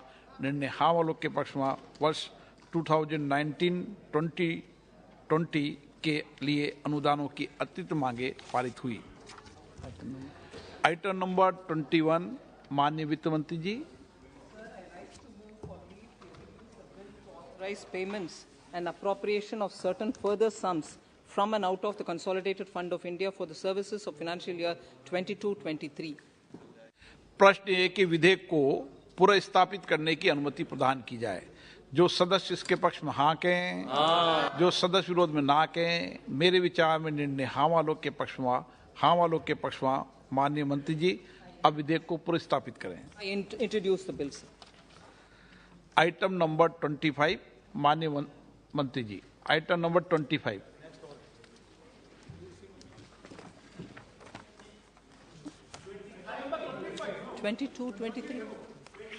सर 22-23 नहीं किया है। आगे आएगी, आगे। Item number 22।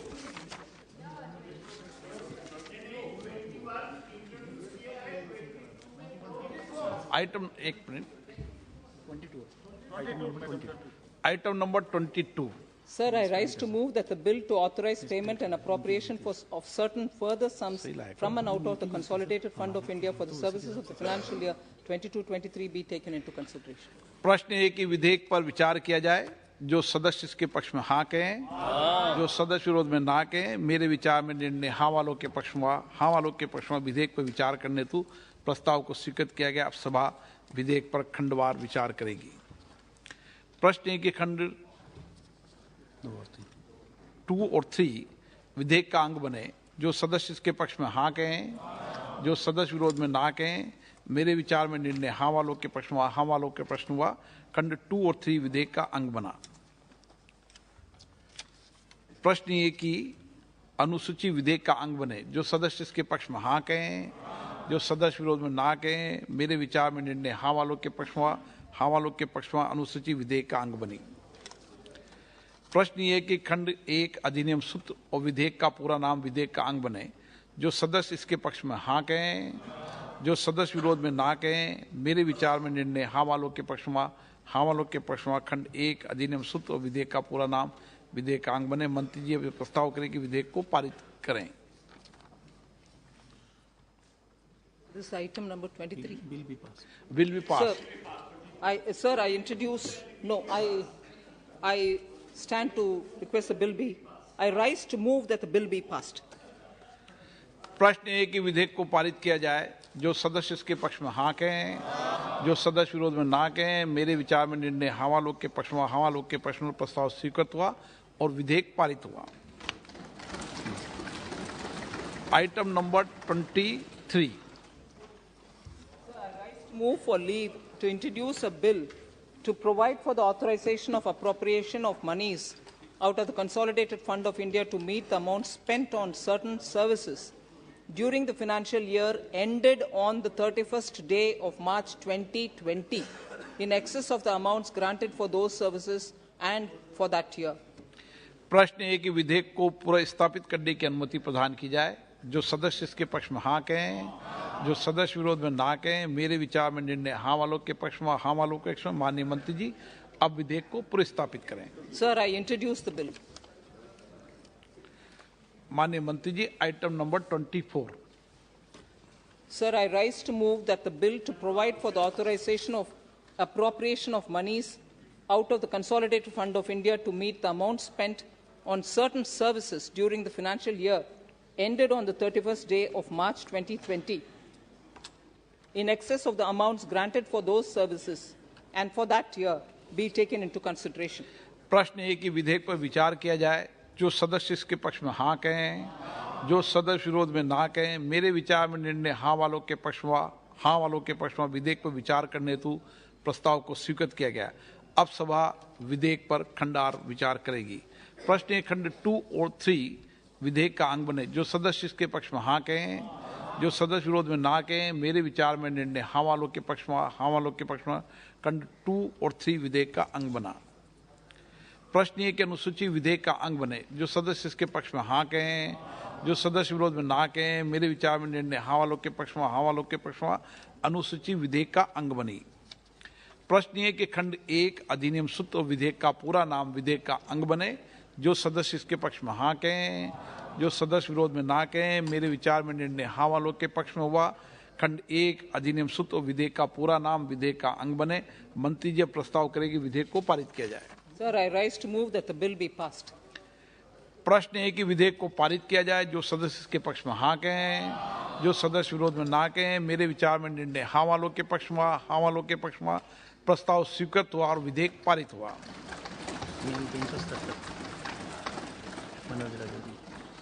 377 श्री मनोज राजौरिया जी।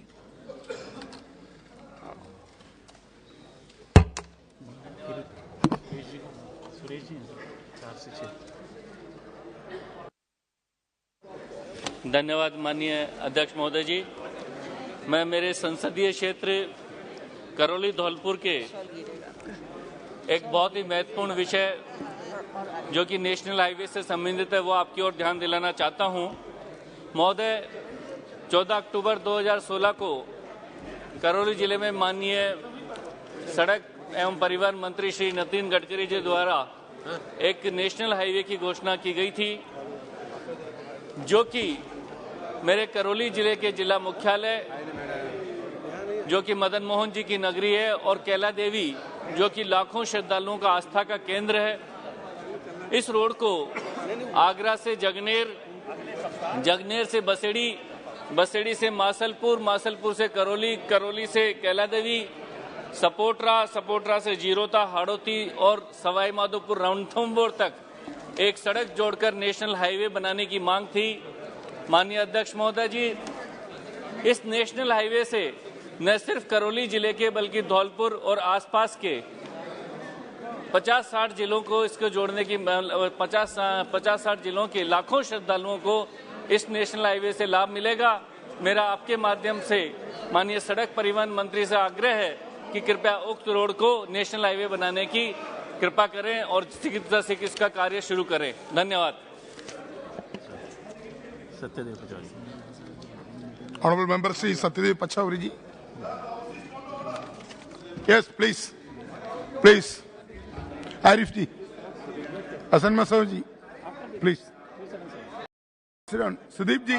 सड़क परिवहन एवं सुदीप बंदोपाध्याय जी का ध्यान मेरे संसदीय क्षेत्र कानपुर में NH 91 जो रामा देवी से शहर के बीचों में गुजरता है पर लगने वाली जाम की समस्या से अवगत कराना चाहता हूँ। शैलेंद्र बाबू जी, रामा देवी चौराहे से गोल चौराहे तक करीब 10 किलोमीटर GT रोड पर जाम की समस्या बनी रहती है, जबकि सड़क परिवहन एवं राजमार्ग मंत्रालय ने 2021 में इस GT रोड को 1000 करोड़ की लागत से एलिवेटेड रोड बनाए जाने का प्रस्ताव दिया था, परंतु यह प्रस्ताव अभी तक लंबित है।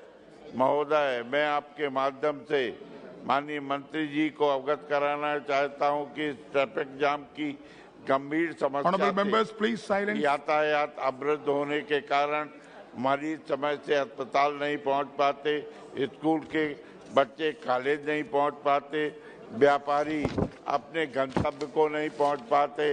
अब इस जाम से वायु गुणवत्ता पर भी दुष्प्रभाव पड़ता है और पर्यावरण प्रदूषित होता है। कानपुर में बढ़ती आबादी को देखते हुए यातायात को सुगम बनाए जाने के लिए जनहित में इस एलिवेटेड जीटी रोड रामा देवी चौराहे से गोल चौराहे तक का निर्माण अति आवश्यक है। अतः अध्यक्ष महोदय, मेरा आपके माध्यम से माननीय सड़क परिवहन एवं जलमार्ग मंत्री जी से अनुरोध है कि उपरोक्त एलिवेटेड जीटी रोड का निर्माण कराए जाने हेतु संबंधित को निर्देश कर कानपुर की जनता को अनुग्रहित करने की कृपा करें। धन्यवाद। धन्यवाद। Honourable member Shri doctor Sanjay Jaiswal ji. सभापति महोदय, मैं आपके माध्यम से जो उत्तर भारत में हवा की क्वालिटी जो खराब हो रही है उसके बारे में मैं आपको उठाना चाहता हूं। पूरे उत्तर भारत में जैसे ठंड की शुरुआत होती है तो न केवल दिल्ली में बल्कि राजस्थान, हरियाणा, पंजाब, उत्तर प्रदेश और यहाँ तक कि मेरे गृह प्रदेश बिहार में भी हवा की क्वालिटी बहुत ज़्यादा खराब हो जाती है।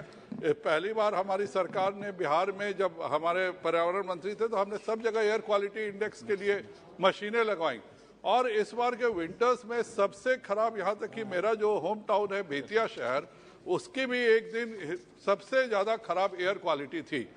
यह हमारे यहाँ एक चीज़ है कि हमारे यहाँ गैसेस नहीं है, जो 2.5 ppm का तो हमारे यहाँ बहुत ज़्यादा पॉल्यूशन है, पर डेंजरस गैसेस नहीं है। पर मेरा आप अनुरोध रहेगा कि केंद्र सरकार और विभिन्न प्रदेशों के राज्य सरकारें मिल करके एयर क्वालिटी हर प्रदेश में ठीक हो। यह केवल पर्यावरण का मामला नहीं है बल्कि यह स्वास्थ्य का भी मामला है, क्योंकि अगर हवा खराब रहेगी तो यह डेटा है कि दिल्ली में 60% बच्चों का जो वाइटल कैपेसिटी होता है लंग का, वह कमजोर हो गया है। तो इस चीज को देखते हुए केंद्र सरकार और राज्य सरकारें आपस में समन्वय स्थापित करके पूरे देश में एयर क्वालिटी इंडेक्स अच्छा रहे, इसकी चिंता करें। यही अनुरोध आपके माध्यम से मैं करना चाहता हूं। Thank you. धन्यवाद। ऑनरेबल मेंबर श्री राहुल कसवन जी। भारत सरकार द्वारा मेरे लोकसभा क्षेत्र चूरू के साथ ही सर झुंझुनू के एक जिले के 1 लाख हेक्टेयर भूमि को सिंचित किए जाने के लिए व आमजन को पीने के पानी की सुविधाओं के लिए यमुना के जल को ताजेवाला हेड से भूमिगत पाइपलाइन के माध्यम से पानी उपलब्ध कराए जाने हेतु यमुना जल योजना का कार्य शुरू किया गया था, जिसके तहत केंद्रीय जल आयोग के द्वारा तत्कालीन राजस्थान सरकार को डीपीआर बनाए जाने हेतु निर्देशित भी किया गया था। राजस्थान सरकार द्वारा हेलीकॉप्टर के माध्यम से पूरे क्षेत्र का सर्वे करवाकर तुरंत प्रभाव से डीपीआर केंद्रीय जल आयोग की स्वीकृति हेतु भिजवाई जा चुकी है, लेकिन आज दिनांक तक उक्त डीपीआर की स्वीकृति की कोई भी कार्रवाई नहीं हुई। यह योजना क्षेत्र के लिए अत्यंत ही आवश्यक है। इस योजना के माध्यम से मेरे लोकसभा क्षेत्र के साथ साथ झुंझुनू व सीकर जिले में आमजन को भी पीने का पानी की सुविधा के साथ साथ क्षेत्र के लिए लगभग 1 लाख हेक्टेयर भूमि के ऊपर कृषि का कार्य भी किया जाना प्रस्तावित है। अगर यह योजना स्वीकृत की जाती है तो हमारे असिंचित क्षेत्र को सिंचित किया जा सकेगा और किसानों की आय में वृद्धि होगी। अतः मेरा सदन के माध्यम से माननीय जल शक्ति मंत्री से निवेदन है कि राजस्थान सरकार को बाध्य कर जल्द से जल्द जो डीपीआर 22,000 करोड़ की बनी थी उसके अंदर 10 to 15% की राशि उनको देनी थी और वो उनको स्वीकृति प्रदान करे ताकि ये परियोजना चालू हो सके। बहुत बहुत धन्यवाद। Thank you. धन्यवाद। Honourable member Shrimati Keshari Devi Patel. अध्यक्ष महोदय, मेरे निर्वाचन क्षेत्र फूलपुर प्रयागराज जनपद की स्वाधीनता आंदोलन में पूरे देश में अग्रणी भूमिका निभाया है। हमें ये कहने में तनिक भी संकोच नहीं है कि केवल देश में ही नहीं बल्कि संपूर्ण विश्व में प्रयागराज जनपद विविधता, योग्यता, अध्यात्म और भारतीय संस्कृति तथा राजनीतिक एवं सामाजिकता का एक संगम रहा है। मानव मेरा इस सदन के माध्यम से आपसे निवेदन है कि गंगा, यमुना, सरस्वती के पावन तट को और उसी से जुड़े हुए सेना क्षेत्र के किले में एक वट वृक्ष है जिसे अक्षय वट के नाम से जाना जाता है, जो हमारी भारतीय विरासत का एक उत्कृष्ट और अद्भुत प्रमाण है। वह सेना के आधिपत्य में किले के अंदर है। मैं आदरणीय मोदी जी को बहुत बहुत साधुवाद व आभार एवं धन्यवाद ज्ञापित करती हूँ, जिन्होंने उपरोक्त अक्षय वट वृक्ष जिस पर पूरे देशवासियों की श्रद्धा है, उसको स्वयं आकर आम जनमानस के दर्शन हेतु सुलभ कराया है। हम संक्षेप में निवेदन करना चाहते हैं कि हम जिस वृक्ष की बात कर रहे हैं वह एक अक्षय वट ऐसी सांस्कृतिक, धार्मिक और आध्यात्मिक विरासत है जो पूरी दुनिया में जनपद प्रयागराज को एक बहुत बड़े पर्यटन केंद्र के रूप में स्थापित कर सकता है। हजारों एकड़ जमीन और एक किला जो संगम तट पर है और सैन्य भूमि के रूप में है। हर वर्ष वहाँ जनवरी फरवरी माह में पूरी मानवता का भव्य समागम होता है। प्रतिवर्ष होने वाले माघ मेला, 6 वर्ष पर होने वाले अर्ध कुंभ एवं 12 वर्ष पर होने वाले महाकुंभ में करोड़ों की संख्या में देश विदेश से श्रद्धालु और पर्यटक यहाँ आते हैं। इस स्थान को सेना के नियंत्रण से हटाकर धार्मिक गतिविधियों एवं पर्यटन स्थल के रूप में इसका भू उपयोग करने की कृपा करें। गंगा यमुना सरस्वती के संगम स्थल को विश्व धरोहर स्थल के रूप में संरक्षित करने के लिए भी मेरा अनुरोध है। किले को आगरा के किले की तरह सेना के आधिपत्य से हटाकर आम जनता को सुलभ करा दिया जाए, ताकि उस क्षेत्र को पर्यटक क्षेत्र के रूप में विकसित किया जाए। धन्यवाद। धन्यवाद। Thank you. Honourable member Shri Benny Behanan. Thank you, Mr. Chairman. Sir, the main railway station in my constituency are Alvai, Angamali, Chalakudi. These are all nearby stations to the international airport, Cochin International Airport. And this station have about 50,000 to 20,000 passengers on a daily basis. But unfortunately, none of the stations have basic amenities. Sir, Alvai railway station is connected to the second largest commercially important town to Alvai. And in the railway map, it is the gateway to the eastern side of Kerala, and one of the oldest railway station. And the migrants' labours are mostly depends upon this railway station. But unfortunately, this railway station has only one entrance. So we had a proposal for the western entrance of the station and the multi-purpose parking space. Even though this is a very old railway station, many of the major trains had no stoppage there, like Kannur Trivandrum Janashatabdi Express, Chennai Trivandrum Superfast Express, Ernakulam Shalimar Express. Another railway station is Angamali railway station, which is only 10 kilometers from this international airline. It is having a level crossing across the platform, and it is creating very difficulties there. And after the COVID, many of the stoppage of the main train is cancelled there. That is Mangalore Trivandrum, Maveli Express, Tirunelveli Palakkad, Palarvi Express, and Madurai Amrita Express. And another station is the Chalakudi railway station, which had a footfall at near about 8,000 people there. And it is also very near to this big tourist area like this Adirapalli. And like the Angamali station, after the COVID, many main important trains have stopped the stoppage, like Tirunelveli, Palakkad, Palarvi Express, and the Kannur Trivandrum Janashatabdi Express. So, and one thing, even though these stations had more than four platforms, most of them has no roofing. So my humble submission that all the railway stations require a roofing on the platform, and please allow all the trains which are after the COVID, the major trains are stopped there. Please allow all the trains and exit. Thank you. Thank you. Honourable Member, Advocate Dean Kuriakos. Respected Sir, since the inception of 17th LOK SABHA, I have been attempting to draw the attention of the government on depressing trends in the price of agricultural products like natural rubber, cardamom, pepper, etc. Now the market recorded a sudden drop in rubber and cardamom prices. This was arisen at such time when the small and marginal farmers looked forward to a steady market during the Christmas festival season. The rubber farmers were making it even with prices staying steady around rupees 200 per kg, but it has now dropped to a low of rupees 150 per kg. Sir, the cardamom farmers are also going through the same situation. Presently, the price of cardamom is below rupees 800 per kg in the local market, and it touched to rupees 7,000 kg in August 2019. The major reason for this to happen is the low demand of natural rubber and cardamom in domestic market, as well as the unconditional import of these items from the ASEAN countries. So the production cost, including labor, fertilizers, etc., have increased heavily in the last few years. If the low price situation continues, the farmers will be compelled to stop its cultivation, which will affect the agrarian economy of Kerala. Hence, it is important to provide minimum support price to natural rubber and cardamom. Sir, I urge upon the government to announce MSP of rupees 250 per kg to rubber and 2,000 per kg to cardamom. Thank you, sir. Thank you. Honorable Member Sri Saptagiri Shankarulka. Thank you, Chairman, sir, for giving me an opportunity to speak on a very important issue under Rule 377.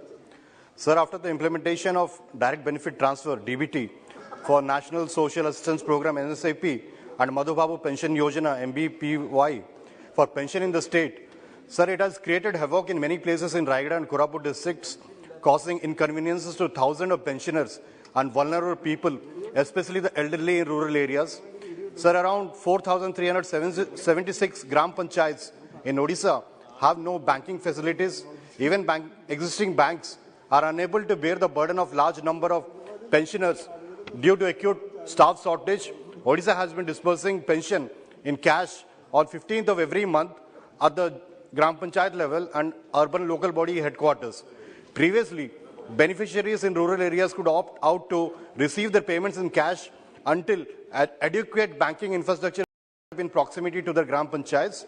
The situation on the ground has not changed much, but Odisha government has now implemented direct benefit transfer for pension. Sir, recent visits to Borgi, Kumari, Langalbeda, Naranpatna, Boriguma, Nilabadi in Koraput districts reconfirmed the miseries by listening to the grievances of the people.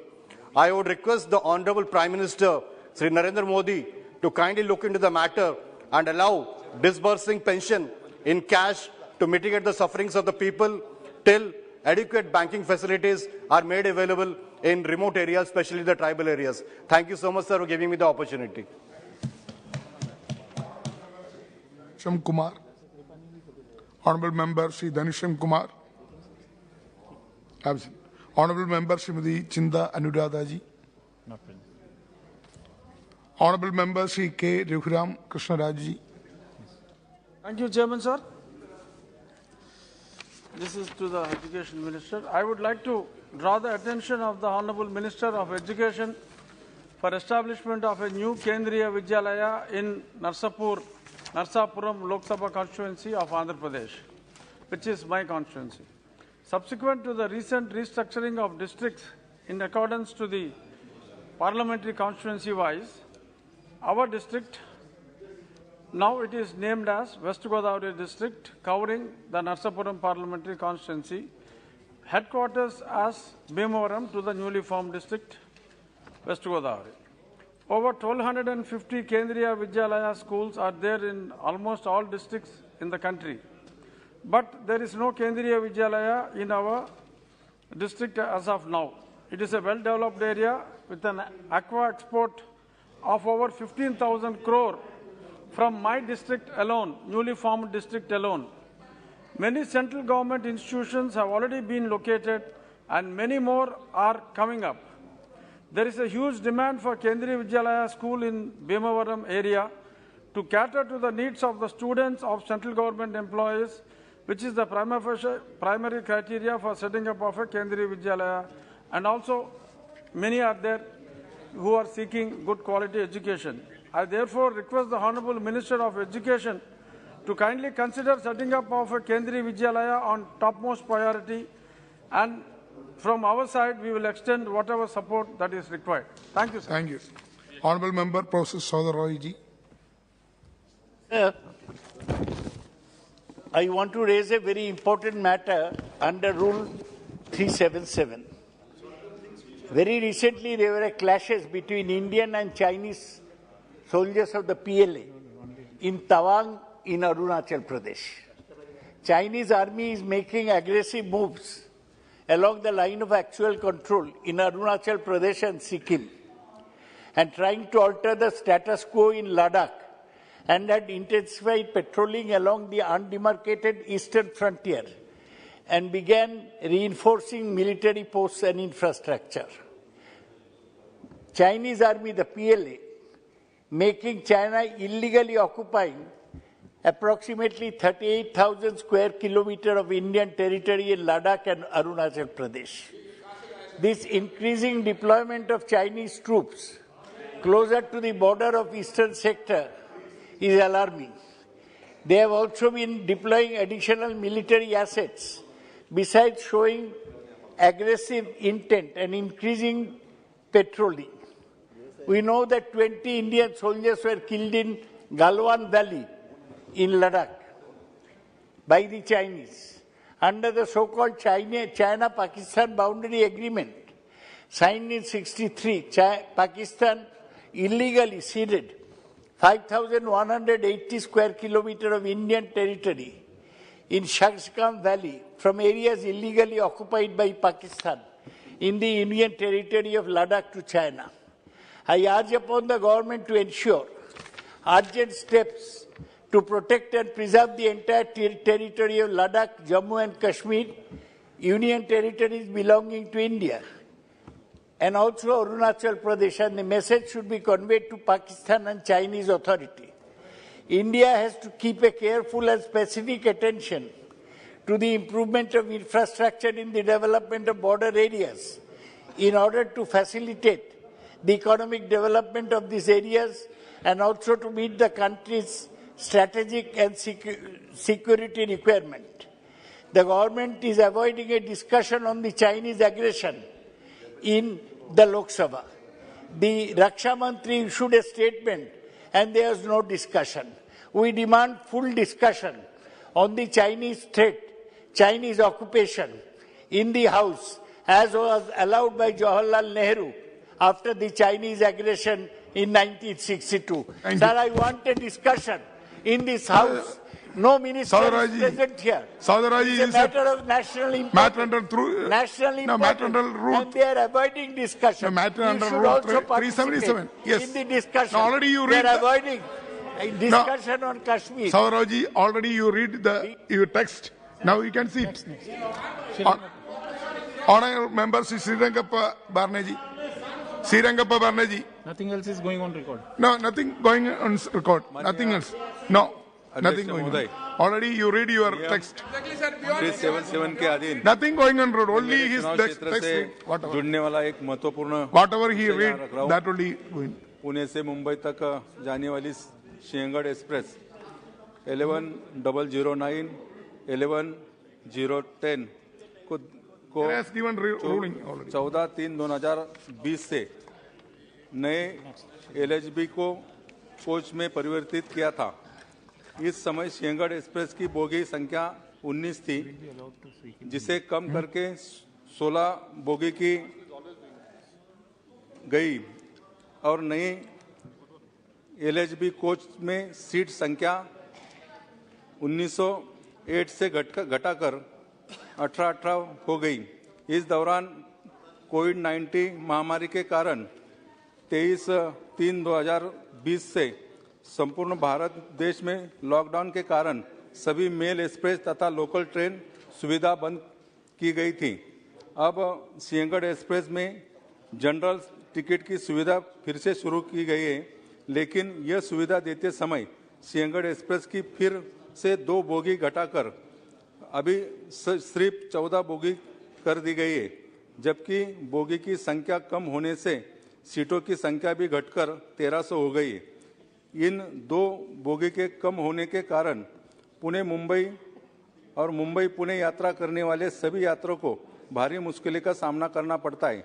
Sinhagad express सुबह पुणे से मुंबई जाने वाले पहली गाड़ी होने के कारण इसमें हजारों यात्री रोजाना पुणे मुंबई, मुंबई पुणे यात्रा करते और बोगी संख्या कम होने के कारण हजारों यात्रियों को पुणे मुंबई, मुंबई पुणे के बीच खड़े रहकर यात्रा करनी पड़ती है। इसमें छोटे बच्चे, महिला, बुजुर्ग, कर्मचारी की संख्या सबसे ज़्यादा होती है। मैं सरकार और रेल मंत्री से मांग करता हूं कि सिंहगढ़ एक्सप्रेस में फिर से 2 कोच बढ़ाकर 16 कोच किए जाए, जिसने जनरल कोच से यात्रा करने वाले सभी यात्रियों को फिर से अच्छी सुविधा प्राप्त हो सकेगी। धन्यवाद। Thank you. Honorable Member Dr. Alok Kumar Sumanji. धन्यवाद सभापति महोदय। विभिन्न मंत्रालयों, विभागों, सार्वजनिक क्षेत्र के उपक्रमों, केंद्रीय सरकार के अधीन स्वायत्त निकायों जैसे प्रतिष्ठान अपनी आवश्यकताओं जैसे कार्य की अनिवार्यता, कार्य संचालन में दक्षता और मितव्ययिता तथा अपरिहार्य परिस्थितियों के आधार पर कर्मचारियों को आउटसोर्स करते हैं। संविदा पर आउटसोर्स इन सेवाओं की भर्ती जनरल फाइनेंशियल रूल 2017 और manual for procurement of consultancy and other services 2017 में किए गए उपबंधों के अनुसार की जाती है। आउटसोर्सिंग के माध्यम से संविदा पर कर्मचारियों की भर्ती से अनुसूचित जाति, अनुसूचित जनजाति एवं अन्य पिछड़े वर्गों के लिए आरक्षण का कोई उपबंध नहीं है। अतः महोदय, मैं आपके माध्यम से माननीय मंत्री जी, कार्मिक, लोक शिकायत, पेंशन से आग्रह करता हूं कि केंद्रीय सरकार के मंत्रालयों, विभागों, सार्वजनिक क्षेत्र के उपक्रमों, स्वायत्त निकायों के अंतर्गत आउटसोर्स नौकरियों में अनुसूचित जाति, अनुसूचित जनजाति एवं अन्य पिछड़े वर्ग के लिए आरक्षण की नीति बनाने तथा उसे लागू करने की कृपा की जाए। धन्यवाद सभापति महोदय। Thank you. Honorable Member Sri Chandrasekhar Sahu ji. Thank you, Chairman sir. Sir, road infrastructure plays a major role in the development as it connects major and important places. Keeping in this view, Odisha government, our Honorable Chief Minister Shri Naveen Patnaik, has forwarded a proposal for declaration of new national highways stretches from Palasa, Pallakemandi, Ramnaguda, Bishmakatak, Muniguda, Bhavanipatna, Khariar, Bangamunda, Patnagar, Padmampur, Odisha, sir, with Chhattisgarh border, and submitted the same to the ministry in August 2021. The above stretches were previously declared in principle in 2015, and the ministry has also appointed DPR consultants. The development of these stretches will improve tourist flow in this region, including in my parliamentary constituency. This is also to bring to your notice that these areas are strategically significant and better connectivity will improve in efficient handling of law and order situation. In view of the above, I request the Honorable Minister of Road, Transport and Highways to issue instructions to the concerned authorities to take action for early completion of the stretches of National Highway. Thank you, sir. Thank you. Honorable Member Sri Maluk Nagar ji. Sir, बहुत बहुत धन्यवाद। आपने rule 377 पे बोलने का मौका दिया और जिसमें पढ़कर बोलना भी अनिवार्य है और सरकार भी जवाब देना सरकार का भी अनिवार्य है। किसानों की आय दोगुनी करने, गन्ने का रेट बढ़ाने आदि से संबंधित मुद्दे में 9 बार संसद में उठा चुका, 3 बार संसदीय समिति की बैठकों में उठा चुका, 4 बार उत्तर प्रदेश के मंत्रियों को चिट्ठी लिख चुका और पिछले वर्ष वित्त मंत्री जी को पत्र लिख चुका। इस तरह 17 बार उठा चुका और ये 18वीं बार आज उठा रहा हूँ। परसों भी 1 बार उठाया, 19वीं बार उठा रहा हूँ। अति शीघ्र गन्ने की खरीद का रेट के साथ साथ अन्य फसलों के रेट तुरंत बढ़ाए जाएं, मूल्य लागत के अनुपात में बढ़ाए जाएं। वे पूरे उत्तर प्रदेश में हजारों करोड़ और देश में लाखों करोड़ गन्ने की जो पेमेंट बकाया है उसे तुरंत दिलवाया जाए और देश की रीढ़ की हड्डी कृषि क्षेत्र को मजबूत कराया जाए और देश की अर्थव्यवस्था इससे मजबूत होगी और देश के किसान खुशहाल होंगे। इसलिए तुरंत रुकी हुई पेमेंट को ब्याज के साथ तुरंत कराया जाए और दूसरे तुरंत जो भी फसलों के कहीं पर रुकी हुई है उनकी पेमेंट तुरंत दिलाई जाए। धन्यवाद। Honorable Member Dr. MP Abdul Samad Samadani ji. Thank you, Honorable Mr. Chairman. My submission is, sir, to draw the attention of the government to the problems faced by the people in connection with the acquisition of land for the Kozhikode-Palakkad Greenfield Highway. At present, land acquisition is being carried out in a manner that makes the living condition of the people, agriculture and social life system uncertain, and it is done without any transparency. Sir, it is done without taking into consideration even the representative of the people, without informing the people. It is decided to implement the alignment of the proposed highway by excluding residential areas, traditional places of worship, graveyards, marketplaces, and it is also suggested that they can be protected without major changes in the alignment. Sir, a special package should be formulated and implemented for those people whose land would be acquired in such a way that agricultural laborers and other economically backward people with marginal land can get reasonable financial support. Along with that, sir, a package of compensation, a package consisting compensation amount of not less than 3 times of the market value of the land should be announced for land acquisition to all those whose land is acquired. Therefore, sir, I urge upon the government to urgently consider this matter and to address these problems and proposals in order to solve the problems faced by the people who lose their land and places of habitation. Thank you, sir. Okay. Sir, here. Thank you. Members, it passes through their constituencies also, yes, sir. Yes. Honorable Member, Shrimati Navneet Ravi Rana ji. धन्यवाद। 377 के अधीन LIC का जो मामला, हाँ sir, आपको खुशी होनी चाहिए, सीनियर लोगों ने तो आशीर्वाद दिया हम लोगों को।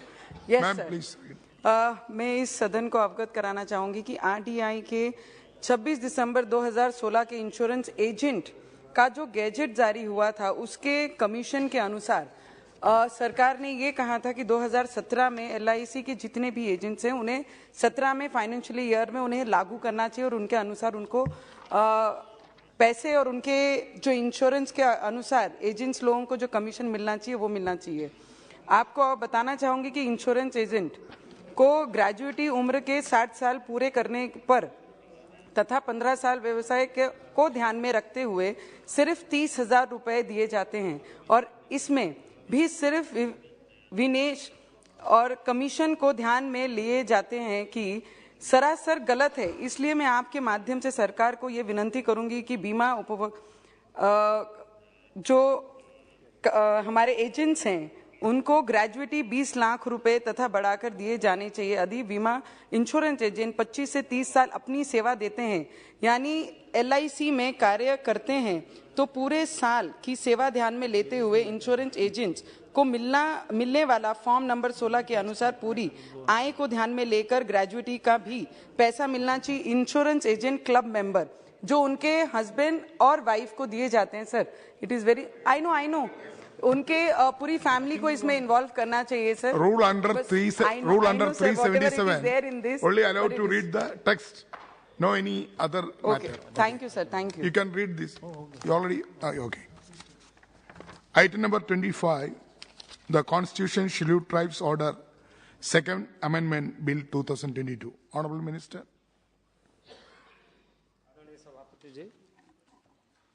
तमिलनाडु राज्य के संबंध में संविधान अनुसूचित जनजातीय आदेश दूसरा संशोधन विधेयक 2022 को विचार में लाया जाए, जिसमें राज्य के अनुसूचित जनजातियों की सूची में निम्नलिखित बदलाव किए जाने का प्रस्ताव है। तमिलनाडु राज्य के अनुसूचित जनजातियों की सूची में प्रविष्ट संख्या 37 में नारी कुर्बन कुरुविकाकरण समुदाय को शामिल करना है। Okay. Honorable Member Shri Jay Kumar ji.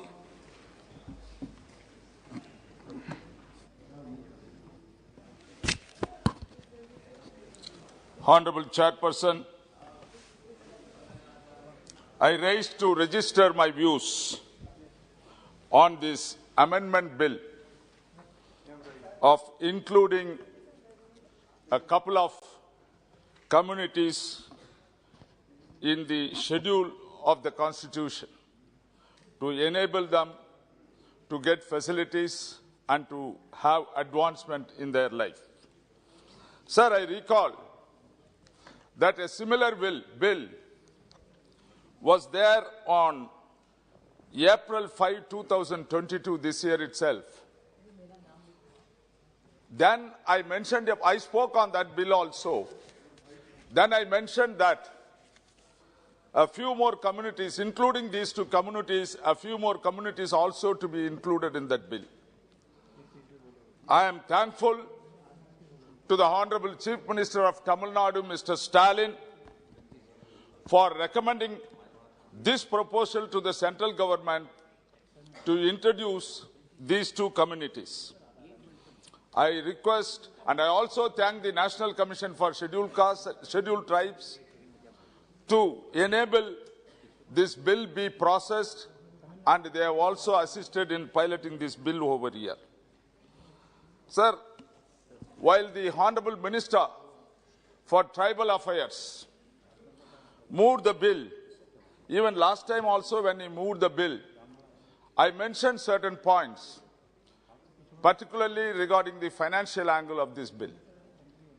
In this financial memorandum, nothing has been mentioned. There is a mention about the financial memorandum that the expenditure will be there, but it is not possible to estimate.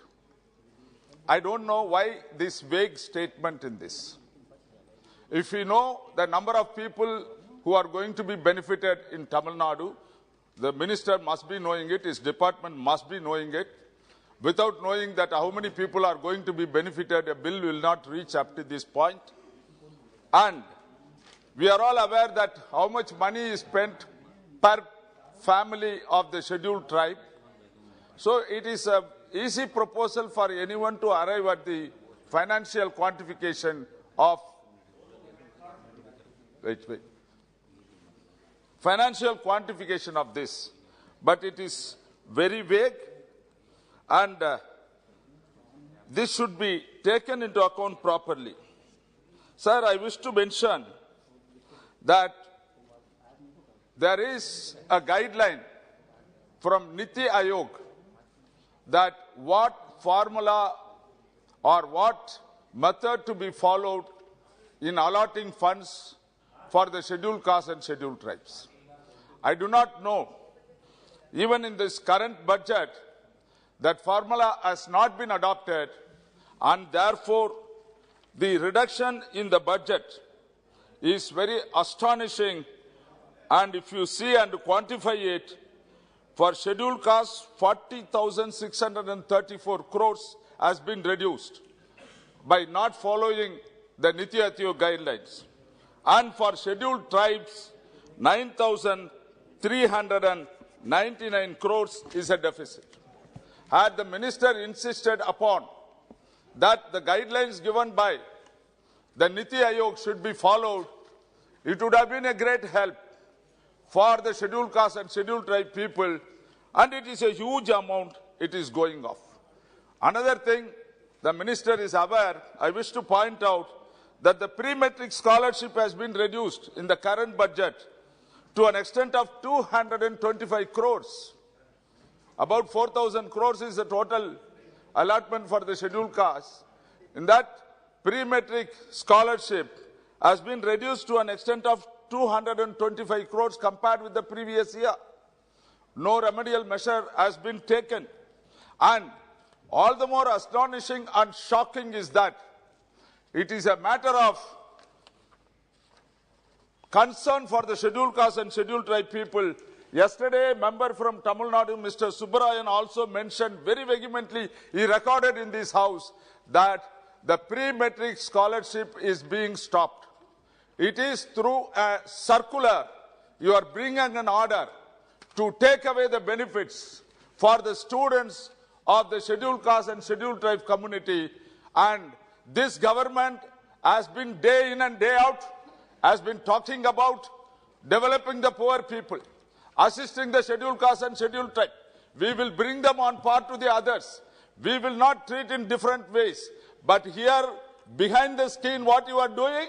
You are stopping the pre-metric scholarship, which is very essential, to buy rubber and pencil, to buy their clothing, to have some excursion to go here and there for these tribal people and for the scheduled caste people. This small amount is being stopped. In which way it is correct?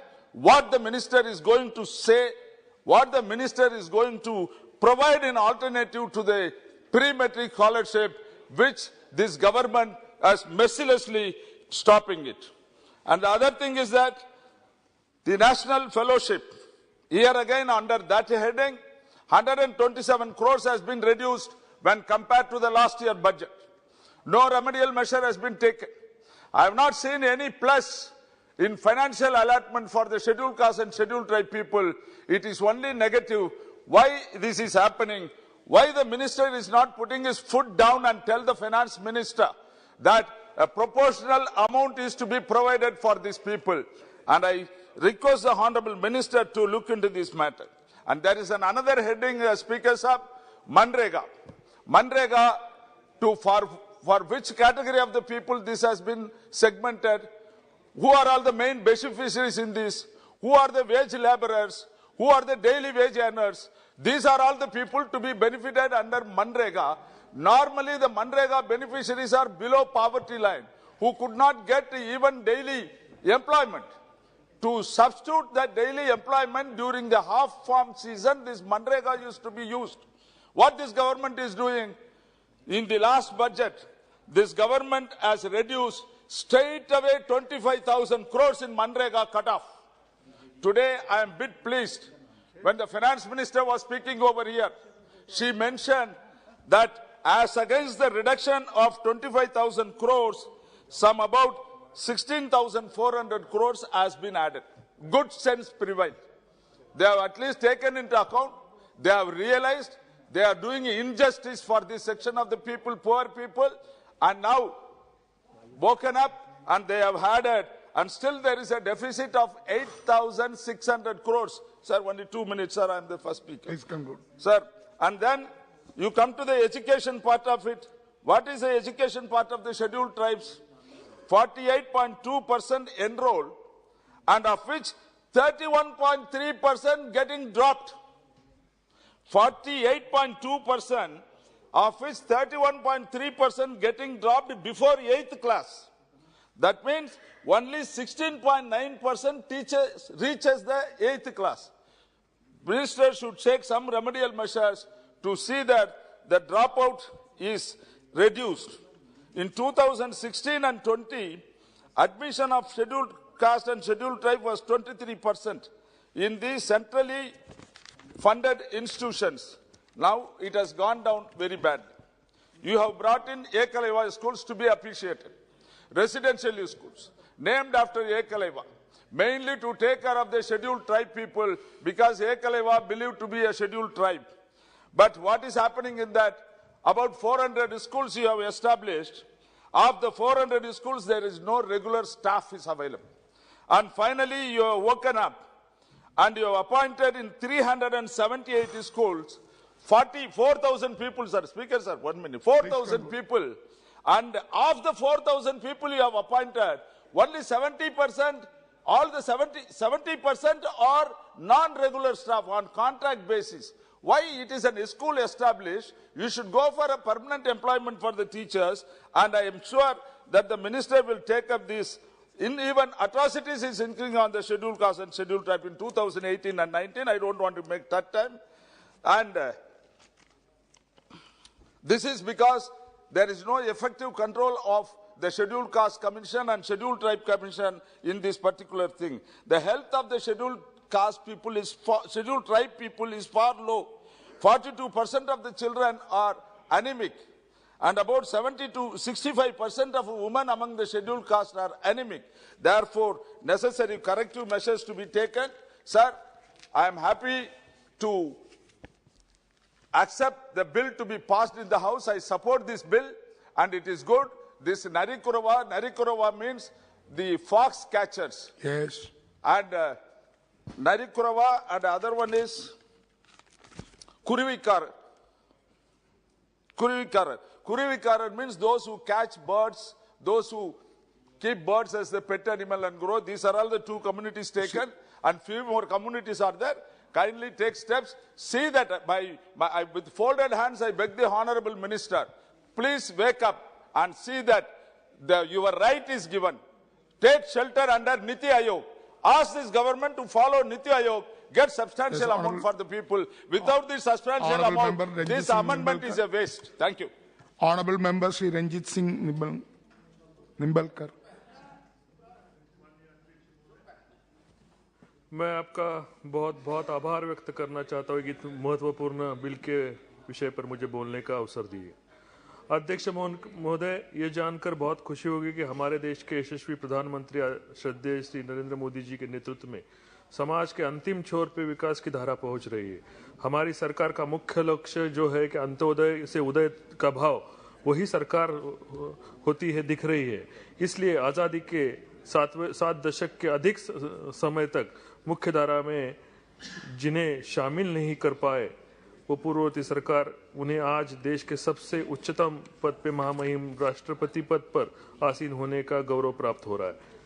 आदरणीय अध्यक्ष महोदय, इसी संदर्भ में मैं हमारी सरकार ये बिल लाई जिसके अनुसूचित जनजाति समाज के उत्थान हेतु प्रभावी कदम उठाया जाए। देश के अलग अलग भागों में कुछ पिछड़े जनजातियां हैं, अभी भी इनको सूचित नहीं किया गया है।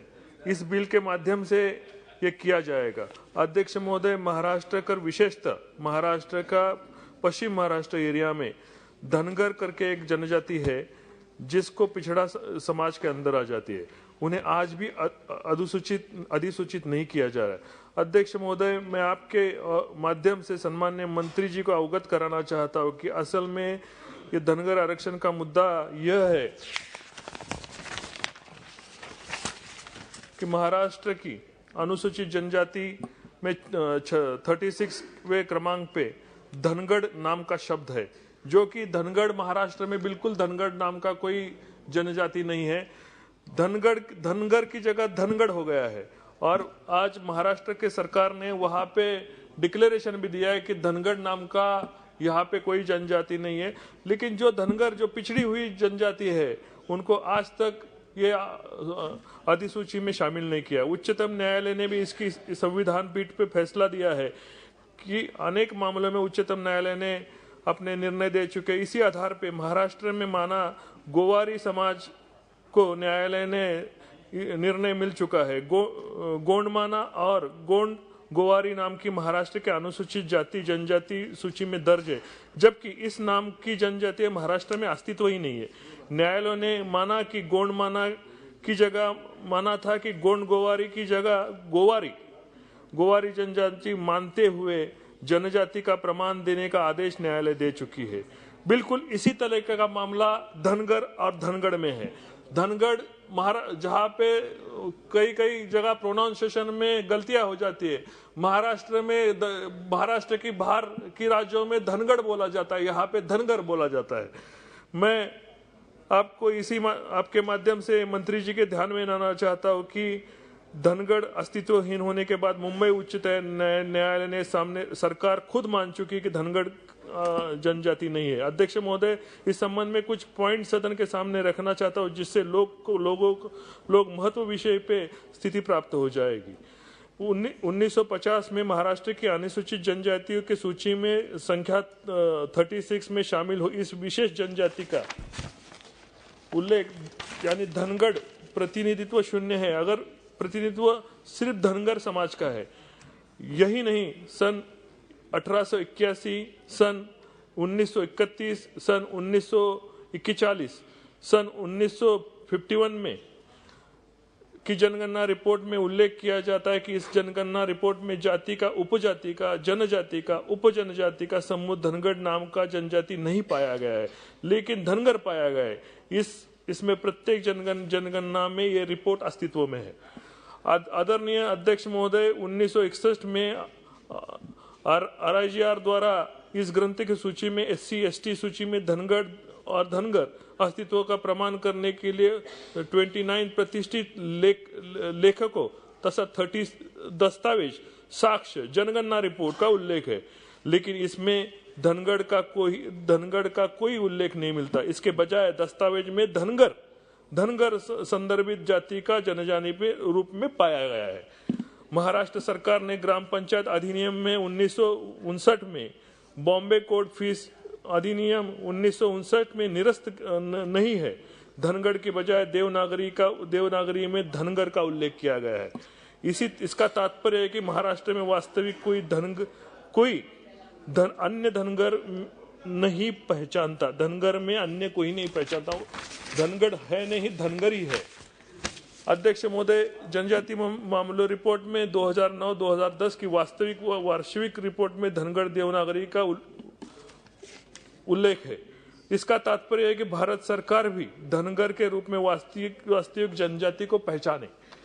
1982 किट्स द्वारा संकलित भारत में पाई जाने वाली जनजातियों में संग्रह में भारत की पूरी आबादी जातियों में जनजातियों में नाम शामिल है, जिसमें जिन जनजातियों का कोई नामों का उल्लेख किया जाए जिसमें धनगर जनजाति का अस्तित्व पाया गया है, उस पर धनगढ़ का कोई उल्लेख आज तक दिखाई नहीं गया।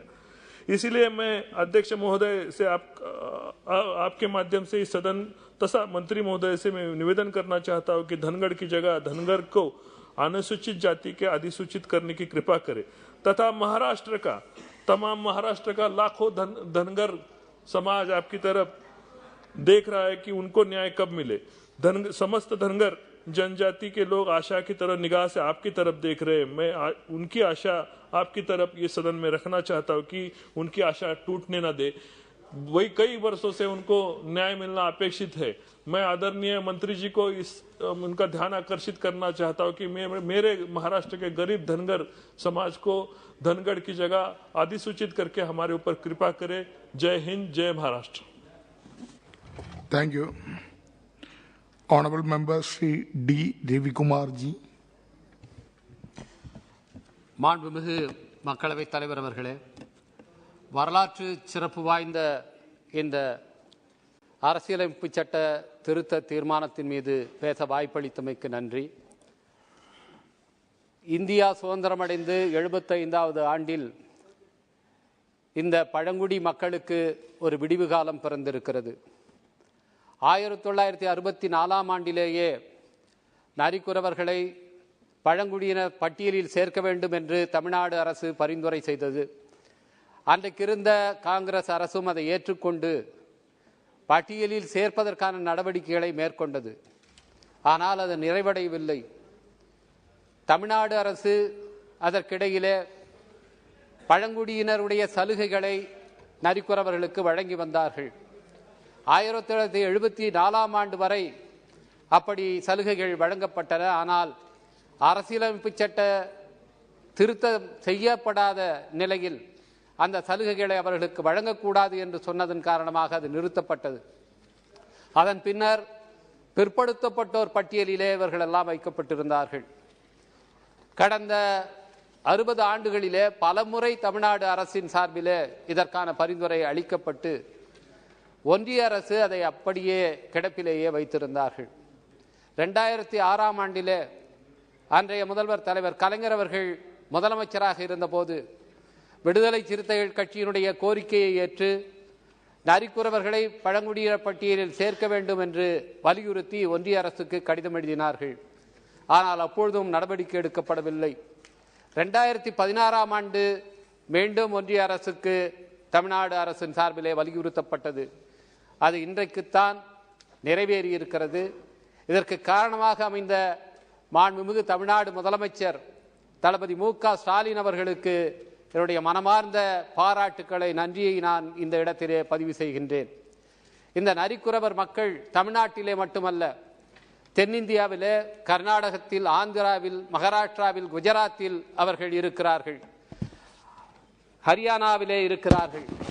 ஹரியானாவிலே பௌரியா என்ற பெயரிலும், மத்திய பிரதேசத்திலே பார்தி என்ற பெயரிலும், குஜராத்திலே வாக்ரி என்ற பெயரிலும், கர்நாடகாவிலே ஹக்கி பக்கி என்ற பெயரிலும் இந்த மக்கள் அழைக்கப்படுகிறார்கள்.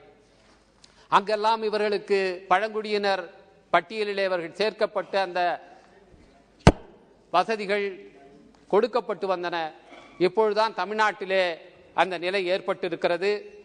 இவர்கள் இன்றைக்கு பழங்குடியினர் பட்டியலில் சேர்க்கப்பட்டாலும் இவர்கள் அடிப்படையிலே இன்றைக்கு பறவைகளை வேட்டையாட முடியவில்லை, விலங்குகளை பிடிக்க முடியவில்லை. அதற்கெல்லாம் வன பாதுகாப்பு சட்டங்களின் அடிப்படையிலே இன்றைக்கு தடை வந்துவிட்டது. அவர்கள் பாசிமணிகளை விற்றுத்தான் பிழைப்பு நடத்துகிறார்கள். குடியிருப்புகள் கூட இல்லாத நிலை இருக்கிறது. இன்றைய தமிழ்நாடு முதலமைச்சர் தான் அதற்கான சில நடவடிக்கைகளை எடுத்து வருகின்றார். எனவே அவர்களுக்கு திறன் மேம்பாட்டு பயிற்சி அளிப்பதற்கு, அவர்களுக்கான குடியிருப்புகளை ஏற்படுத்துவதற்கு சிறப்பு நிதியை ஒன்றிய அரசு ஒதுக்கீடு செய்ய வேண்டும் என்று நான் கேட்டுக்கொள்கின்றேன். இதிலே ஒரு திருத்தத்தை நான் அளித்திருக்கின்றேன். அவர்கள் பிற்படுத்தப்பட்டோர் பட்டியலிலே இருந்தபொழுது நரிக்குறவர், குருவிக்காரர் என்று மரியாதையோடு அழைக்கப்பட்டிருந்தார்கள். ஆனால் இப்பொழுது பழங்குடியினர் பட்டியலில் அவர்கள் மாற்றுகிற நேரத்திலே நரிக்குறவன், குருவிக்காரன் என்று மரியாதை குறைவாக அவர்கள் பெயர்கள் சுட்டப்பட்டிருக்கின்றன. அதை வழக்கம் போல ஏற்கனவே இருந்த முறையிலே திருத்த வேண்டும் என்ற ஒரு திருத்தத்தை நான் கொடுத்திருக்கின்றேன். அதை ஏற்க வேண்டும் என்று நான் கேட்டுக்கொள்கின்றேன். இது மட்டுமல்ல, தமிழ்நாட்டிலே இருக்கின்ற எஸ்சி எஸ்டி சாதிகள் அனைத்துமே இப்படித்தான் என்ற முடியும் விதத்திலே, மரியாதை குறைவான விதத்திலே அவர்களுடைய பெயர்கள் குறிப்பிடப்பட்டிருக்கின்றன. அவற்றை மற்ற சாதியினர் பெயரை போல மரியாதையோடு அழைக்கும் விதத்திலே ஒரு சட்ட திருத்தத்தை இந்த அவையிலே ஏற்படுத்த வேண்டும் என்று நான் கேட்டுக்கொள்கின்றேன். அது மட்டுமல்லாமல் எஸ்சி பட்டியலிலே இன்றைக்கு இருக்கிற சாதிகளிலே பல சாதிகள் எஸ்டி குணாம்சங்கள், பண்பாட்டு கூறுகள் கொண்ட சாதிகளாக தமிழ்நாட்டிலே இருக்கின்றன. ஏறத்தாழ 17 சாதிகள் அப்படி இருக்கின்றன. அவற்றையும் மீண்டும் அவர்களுக்கு உரிய விதத்திலே எஸ்டி பட்டியலிலே சேர்த்து அவர்களுடைய அந்த சலுகைகள் அவர்கள் பெறுவதற்கான வாய்ப்பை ஏற்படுத்த வேண்டும் என்று நான் கேட்டுக்கொள்கின்றேன். இன்றைக்கு பழங்குடியின மக்களிலே குறிப்பாக அங்கே இருக்கின்ற பல சாதிகள் பழங்குடியினர் பட்டியலில் இருந்தாலும் பர்டிகுலர்லி வல்னரபிள் ட்ரைபல் குரூப் என்ற பிவிடிஜி குரூப்பிலே சில சாதிகள் வைக்கப்பட்டிருக்கின்றன. அந்த சாதிகள் இன்றைக்கு மிகவும் பாதிப்படைந்த நிலையிலே, அவர்கள் எல்லாம் சமவெளி பிரதேசத்திலே இருக்கிறவர்கள். அவர்களுடைய மேம்பாட்டுக்காக போதுமான நிதி ஒன்றிய அரசிடமிருந்து ஒதுக்கீடு செய்யப்படுவதில்லை. இன்றைக்கு அவர்களுக்கான நிதி முழுமையாக ஒதுக்கீடு செய்யப்பட்டு அவை செலவு செய்யப்பட்டால் அந்த மக்களுடைய நிலை எந்த அளவுக்கோ முன்னேறி இருக்கும். அதற்கான நடவடிக்கையை ஒன்றிய அரசு எடுக்க வேண்டும். இன்றைக்கு அவர்கள் எண்ணிக்கையிலே மிக குறைவானவர்களாக இருக்கின்ற காரணத்தினாலே, அவர்களுக்காக கேட்பவர்கள் யாரும் இல்லாத காரணத்தினாலே, அவர்களுக்கு அரசியல் செல்வாக்கு இல்லாத காரணத்தினாலே அந்த மக்கள் எல்லாம் புறக்கணிக்கப்படுகிறார்கள். அப்படியான புறக்கணிப்புக்கு இனியும் அவர்களை ஆளாக்க கூடாது. அவர்களுடைய மேம்பாட்டுக்காக ஒன்றிய அரசு போதுமான நிதியை ஒதுக்க வேண்டும். அங்கே இன்றைக்கு பல மாநிலங்களிலே பழங்குடியின மக்களுக்காக பல்கலைக்கழகங்கள் உருவாக்கப்படுகின்றன, கல்லூரிகள் உருவாக்கப்படுகின்றன, ஏகலவ்யா பள்ளிகள் உருவாக்கப்படுகின்றன. ஆனால் தமிழ்நாட்டிலே போதுமான ஏகலவ்யா பள்ளிகள் உருவாக்கப்படுவதில்லை. என்னுடைய விழுப்புரம் நாடாளுமன்ற தொகுதியிலே 2 விழுக்காடு பழங்குடியின மக்கள் இருக்கிறார்கள், இருளர் பழங்குடியினர். அவர்களுக்காக அங்கே ஏகலவ்யா பள்ளியை உருவாக்க வேண்டும் என்று நான் கடந்த 3 ஆண்டுகளாக தொடர்ந்து வலியுறுத்தி வருகின்றேன். விழுப்புரம் நாடாளுமன்ற தொகுதியிலே ஏகலவ்யா பள்ளியை உருவாக்கி அங்கே இருக்கின்ற பழங்குடியின மக்களுக்கு அவருடைய கல்வி மேம்பாட்டுக்கு உதவ வேண்டும் என்று கேட்டுக்கொண்டு, இந்த வரலாற்று சிறப்பு வாய்ந்த தீர்மானம் இன்றைக்கு நிறைவேறுவதற்கு காரணமாக முதலே அதற்கு துவக்க புள்ளி அமைத்த தலைவர் கலைஞர் அவர்களையும் இன்றைய முதல்வர் தளபதி மு க ஸ்டாலின் அவர்களையும் மீண்டும் நன்றியோடு நினைத்து இந்த அவைக்கு நன்றி கூறி அமைகின்றேன். வணக்கம். Honorable Member Srimati Pradima Mondalji. Thank you, Chairperson sir, for allowing me to speak on the Constitution Scheduled Tribe Order, Second Amendment Bill 2022. Sir, the scheduled tribes are among the most disadvantaged socio-economic groups in India. They have been facing problems since colonial India to the present time. The tribal population of the country, as per 2011 census report, is 10.43 crore, constituting 8.6% of the total population. 89.97% of them live in rural areas and 10.03% in urban areas. Inclusion of more tribes into the list of scheduled tribes is surely a welcoming step.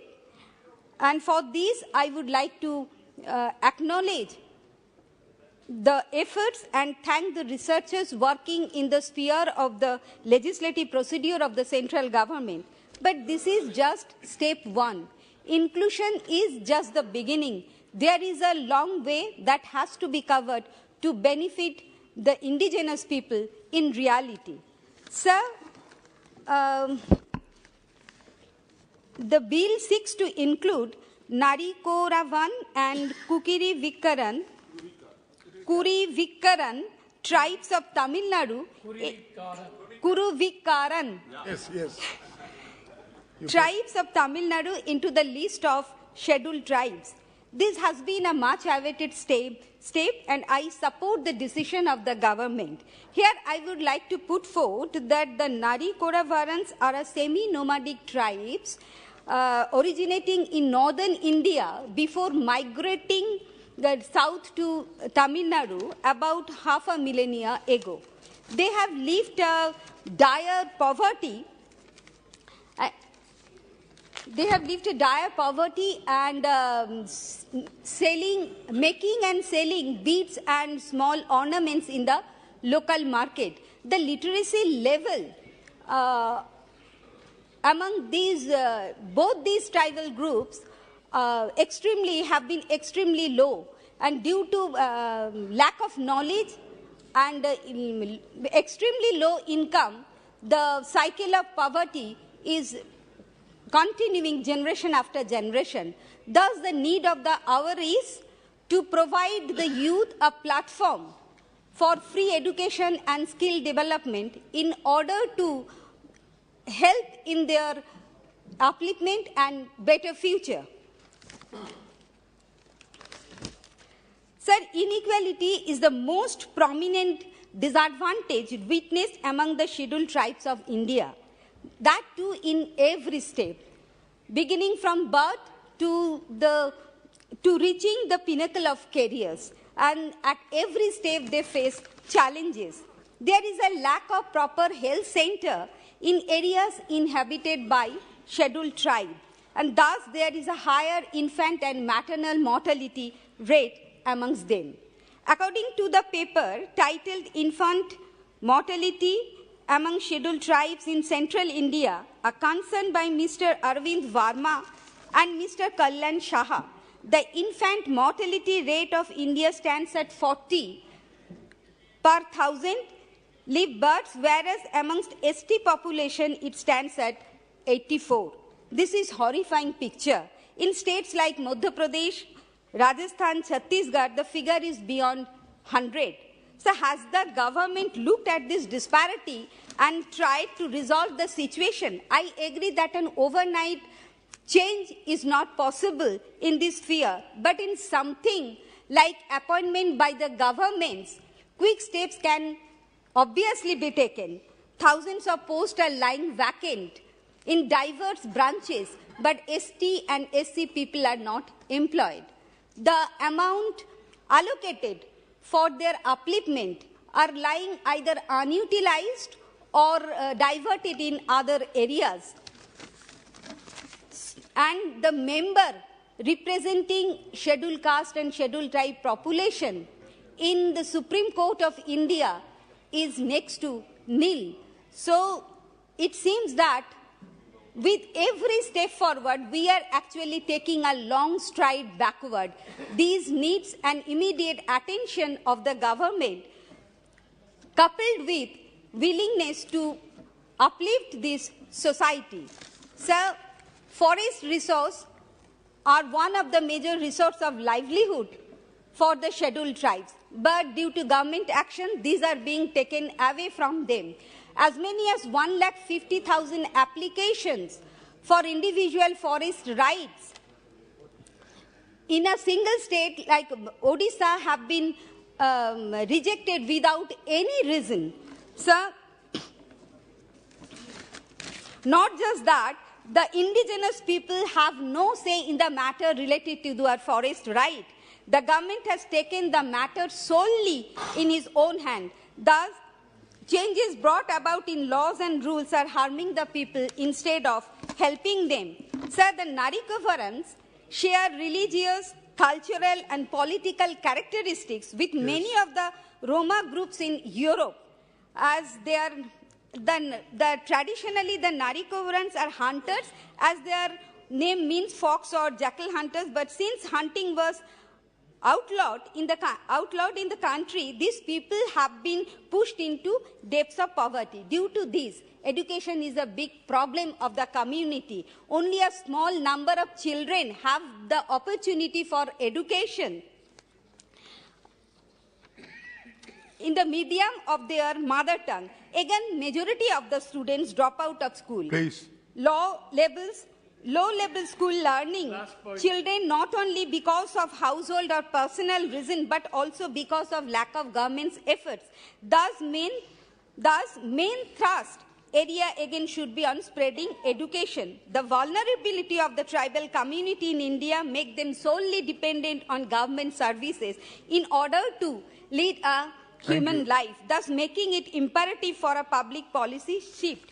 Sir, I would like to put forth that the government of West Bengal, under the leadership of our Honorable Chief Minister Mamata Bandyopadhyay, has launched a unique scheme named Oikosri and Oasis. It is a scholarship program and to uplift the SC/ST students for their higher education. And not only that, sir, under the scheme Joy, Honorable Member Gurumurthy. Sir, 1 minute. Tapushili Bondhu and Joy Johar, Government of West Bengal is providing 1,000 rupees at the age of 60 of the SC/ST people. And sir, West Bengal, Government of West Bengal has sent a proposal for inclusion of 11 tribal groups in the list of scheduled tribes. That is the Khash, Bhujel, and Nawar and many others. So I would like to request the Honorable Minister to look into the matter and take immediate step for inclusion of this tribe in your list. And sir, finally, I would like to conclude by saying 2 lines of the Bishop Kavi Rabindranath Thakur that Jare tumi niche phalo, she tomare badhi beje niche, poschate rekhecho jare, she tomare poschate taniche. Thank you, sir. Thank you. Yeah, Honorable Member Gurumurthy. Thank you, Honorable Chairman, sir, for giving me this opportunity to speak on Constitution Scheduled Tribes Order, Second Amendment Bill 2022. Ever Elvin, the architect of NIFA and defender of Indian tribal people below, integration was not possible without political and spiritual equality. This is the sole and purview of provisions towards tribal heritage in the Constitution drafted by Dr. B.R. Ambedkar, and something that should guide our future course of action. In this sense, the bill taken up for discussion today provides for the inclusion of Narikkorvan along with Kurivikaran communities in the list of scheduled tribes in respect of the state of Tamil Nadu. In Tamil Nadu, according to an NGO survey in 2009, among Narikkorvan, there are 8,280 families having population of about 40,000 people. The name Narikkorvan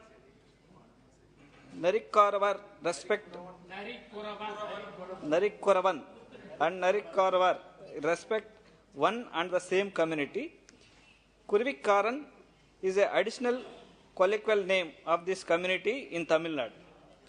Due to one of their traditional occupations of trapping birds, Narikkorvan, a nomadic community by tradition, constitute the most deprived sections of all the communities in the state, living under extremely poor and unhygienic conditions in the outskirts of villages and towns. Speaker, sir, the positives of this bill are it proposes to widen the umbrella of inclusion of more tribes and sub-tribes under the ambit of scheduled tribes of the state of Tamil Nadu. This will ensure that more tribal communities get the scheduled tribes status and are eligible for government schemes, and government also should sensitize the tribal communities regarding the government schemes implementing specifically for them. The tribal communities are an easy target for exploitation and discrimination. Moreover, geographical isolation hampers their development. They are malnourished and lack access to basic education and healthcare system. Speaker, sir, now after 75 years of independence, it is even more crucial for us to recognize the fact that the tribal communities still need the constitutional status of scheduled tribes, and specific schemes aimed to preserve their culture will ensure their advancement, sir. In fact, the literacy rate of tribal community is just 59% as opposed to all overall literacy rate of 73%. To overcome the literacy gap, the government should encourage tribal education, particularly at the primary level, sir. Speaker, sir, under the visionary leadership of our CM Y. Jagan Mohan Reddy Garu, our state, Andhra Pradesh, is implementing one district, one medical college program. As of now, the state of Andhra Pradesh has only 14 government medical colleges, including 3 new government medical colleges that we are sanctioned by the Government of India on 20th March 2020. This will help more medical students to pursue quality medical education, affordable cost, while ensuring that healthcare is more accessible to the people, even remote regions.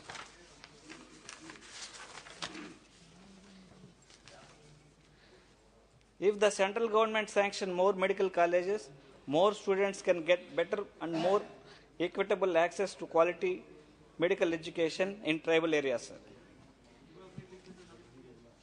In Andhra Pradesh Recognition Act 2014 provide for the setting up a central tribal university in Andhra Pradesh. It started functioning through a transit campus from the year 2019-2020. However, the university still lacks a permanent campus and necessary infrastructure. The AP state government has allocated the requisite land for setting up Central University and is ready to provide all support needed.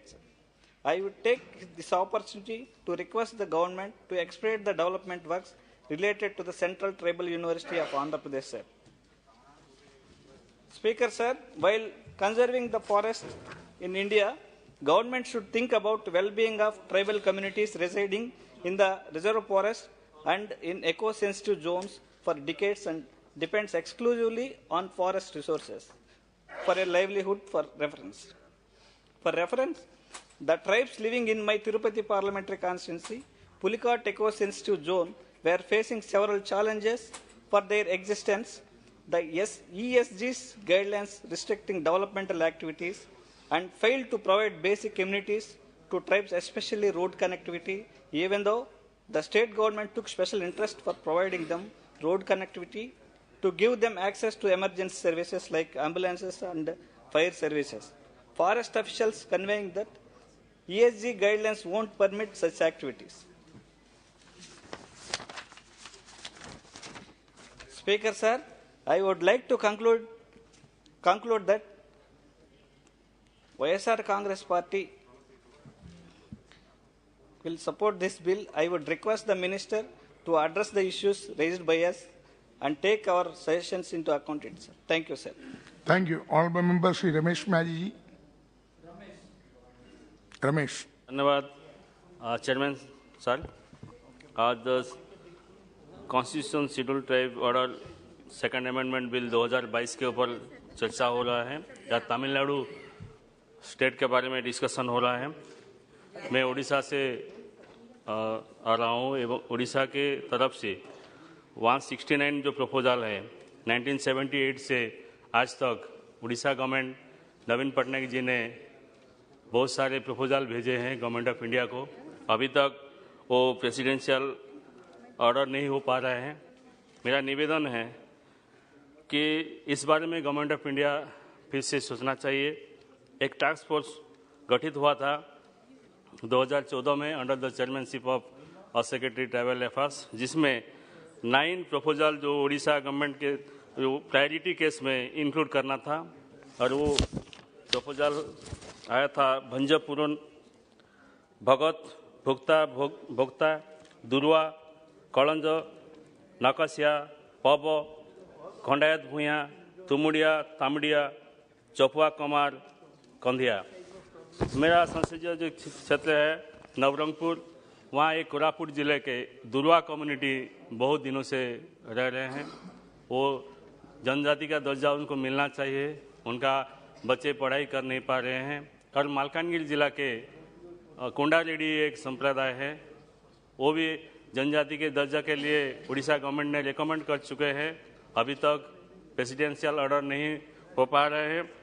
और Orissa government ने नवीन पटनायक जी ने 16 सितंबर 2022 को भी खत लिखा है कि 169 जो पेंडिंग केस है, अभी तक जो प्रेसिडेंशियल ऑर्डर होना चाहिए हुआ नहीं है। मेरा डिमांड है जितना सारे प्रपोजल उड़ीसा से आया है उस बारे में सोचना चाहिए। आज जो बिल आया है बीजू जनता दल के तरफ से, हमारा पार्टी लीडर नवीन पटनायक के तरफ से, उसको मैं सपोर्ट कर रहा हूँ। धन्यवाद। Thank you. All member Shri Aseen Mishra. बहुत शुक्रिया जनाब। The constitution scheduled tribes order second amendment bill 2022 के समर्थन में खड़ा हूँ। जनाब, मैं इस बिल की तारीफ करता हूँ, लेकिन मेरे कुछ एतराज़ात हैं। वो ये कि ये सारा मामला जो है ये सारे पॉलिटिकल रीजंस के लिए है, और दरअसल होना ये चाहिए था कि इस कम्युनिटी के लिए कुछ मीनिंगफुल जो बिल्कुल ऐसे इकदाम किए जाए ताकि इसका कल्याण हो, इसकी बहबूदी हो, लेकिन वो हो नहीं रहा है।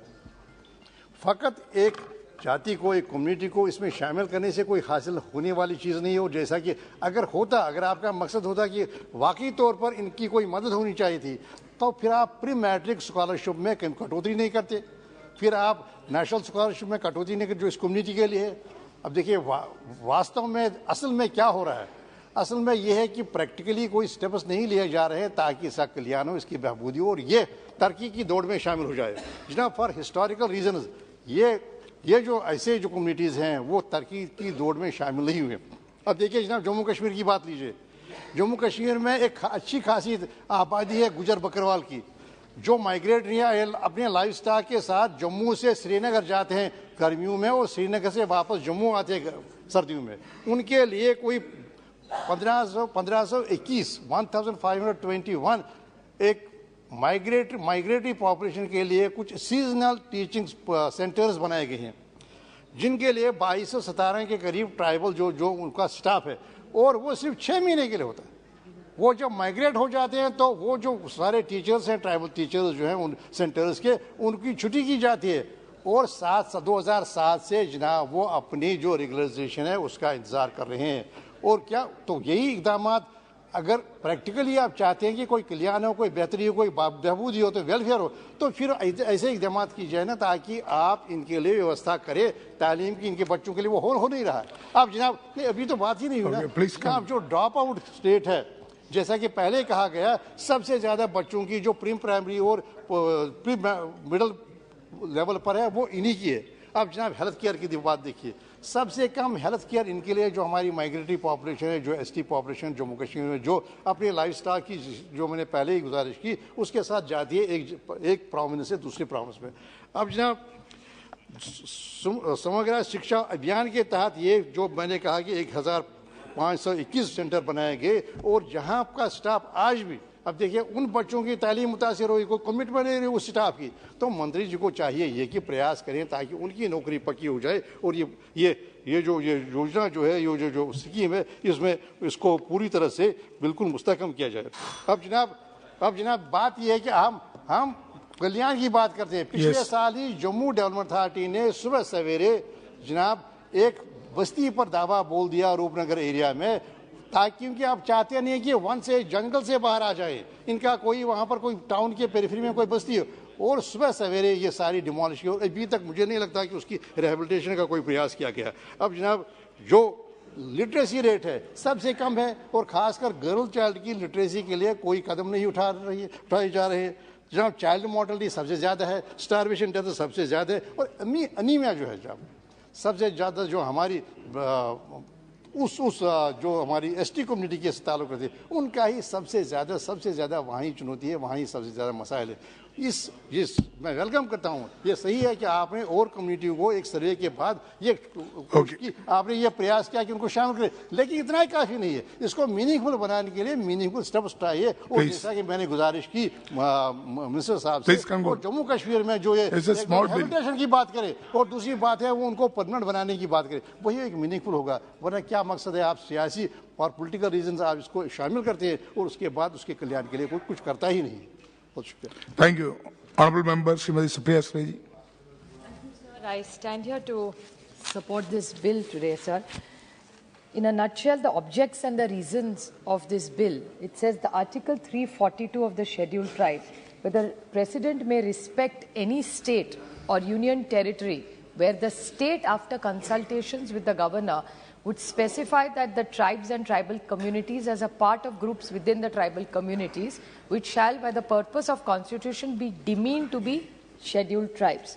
I welcome this step, and in one of the articles it is clearly said that Tamil Nadu, the Honourable Chief Minister, has really followed up, and Government of India has been very kind.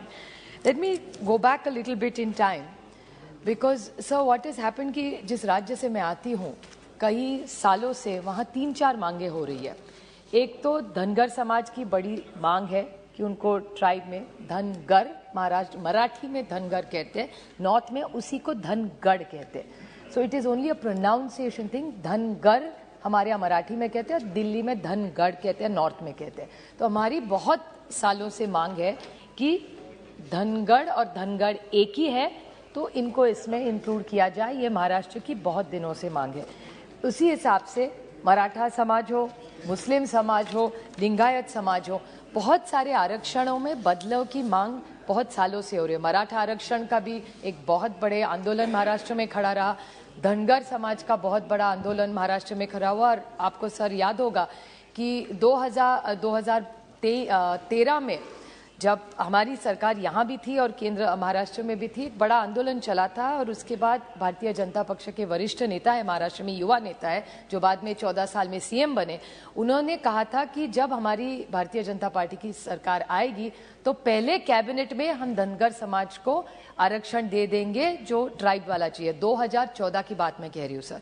उसके बाद कोई commission बनाया गया, लेकिन आगे कुछ हुआ नहीं। पिछले 6 सालों से ये समाज लड़ रहा है, भले धनगर समाज हो, भले मराठा समाज हो, भले लिंगायत समाज हो या मुस्लिम समाज हो, सारों की मांग महाराष्ट्र में है। बहुत सारे वहाँ एजिटेशंस होते हैं, मोर्चे होते हैं। तो मेरी केंद्र सरकार से एक ही विनती है कि अगर आप तमिलनाडु के लिए कर सकते हैं तो आप महाराष्ट्र के लिए क्यों नहीं कर रहे। और ये भी आपके 3 बिल इंट्रोड्यूस हुए, एक उत्तर प्रदेश का है गोंडा के लिए, एक है तो पीस बाय मील छोटा छोटा एक बिल लाते। क्यों नहीं आप ऐसा करते कि आपकी सरकार इतनी बड़ी 303 की अपनी इतनी बड़ी यहाँ आपका स्ट्रेंथ है, महाराष्ट्र में भी आपकी सरकार है, यहाँ भी आपकी सरकार है, तो ऐसा क्या है। और हमारी मांग क्या है कि धनगर, मराठा, लिंगायत और मुस्लिम जो रिजर्वेशन मांग रहे हैं, जो आरक्षण मांग रहे हैं, उनके दे दीजिए। और हमको किसी का और का निकाल के इनका नहीं चाहिए। वो मैं स्टैंड क्लियर करना चाहती हूँ कि भले धनगढ़ हो, भले मराठा हो, भले लिंगायत हो, भले मुस्लिम हो, हमको दूसरे का छीन के किसी को आरक्षण नहीं चाहिए। जो है वो आरक्षण वैसा ही रहेगा, इनके लिए अलग से आप करें, ये हमारी बहुत सालों से मांग है। यहाँ भी आपकी सरकार है, अभी राज्य में भी ईडी सरकार आई है, उसमें भी वो युवा नेता भी डिप्टी सीएम बन गए। तो उनका जो भाषण है मैं वही बोल रही हूँ कि उन्होंने कहा था पहली कैबिनेट, उसके बाद हफ्ते में एक तो कैबिनेट होती है, 5 साल में पता नहीं कितनी कैबिनेट, मेरा तो गणित इतना अच्छा नहीं है, लेकिन हर हफ्ते की आप ही के लिए 200-300 कैबिनेट तो हो चुकी है। अभी तक तो धनगरों का आरक्षण मिला नहीं है, ना मराठा समाज को मिला है, ना लिंगायतों को मिला, ना मुसलमानों को मिला। मेरी सिर्फ केंद्र सरकार की विनती है कि ये पीस बाय पीस मील जो आप लाते हैं, उस हिसाब से एक व्यापक तरीके से इन सब समाजों की जो मांग है वो पूरा एक कॉम्प्रिहेंसिव बिल बनाइए और आप चर्चा कीजिए, इसी से एक बदलाव अच्छा आ सकता है sir. Thank you. Honourable member Shri के सुब्बरायन जी।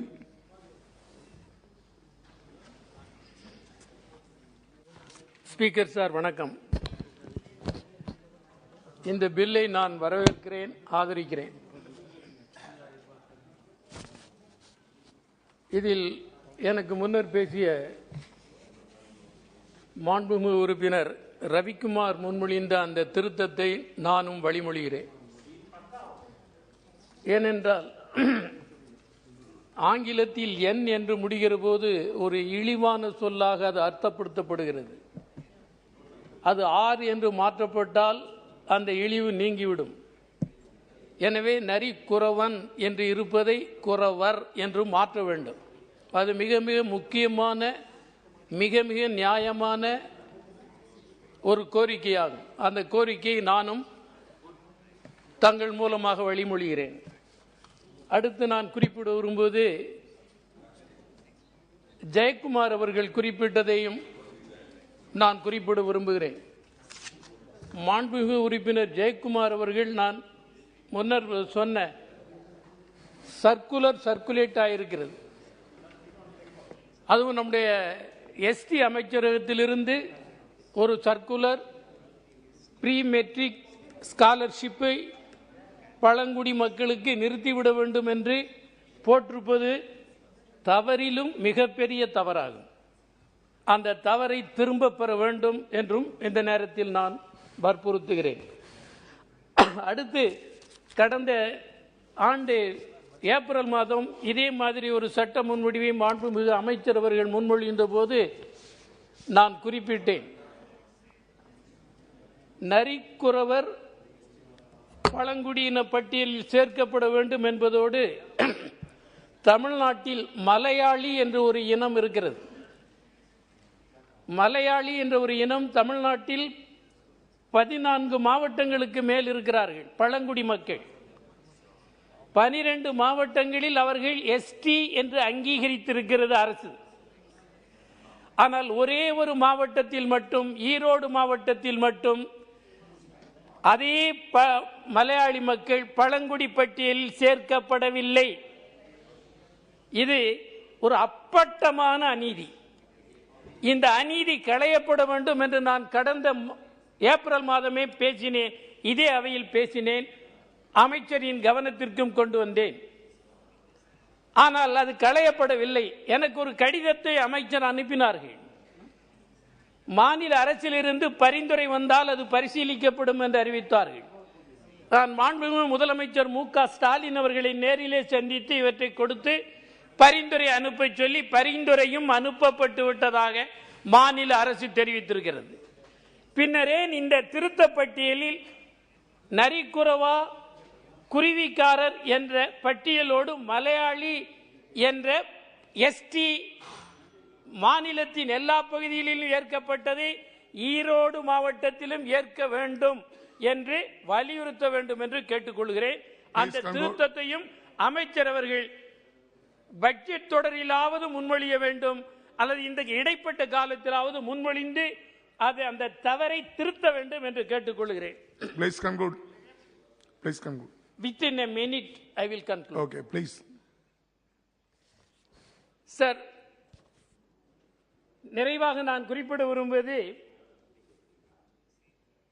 எஸ்டி நலன் குறித்து பலரும் நாம் பேசியிருக்கிறோம். ஒரு விஷயத்தில் ஒரு ஒயிட் பேப்பர் பிளேஸ் பண்ண வேண்டும் என்று நான் எஸ்டி அமைச்சரவையை கேட்டுக்கொள்ள விரும்புகிறேன். ஏனென்றால் புகழ்பெற்ற எழுத்தாளர் அருந்ததி ராய் அவர்கள் தண்டகாரண்ய காடுகளுக்கு சென்று அங்குள்ள நிலைமைகளை எல்லாம் ஆராய்ந்து ஒரு கட்டுரையை எழுதியிருக்கிறார்கள்.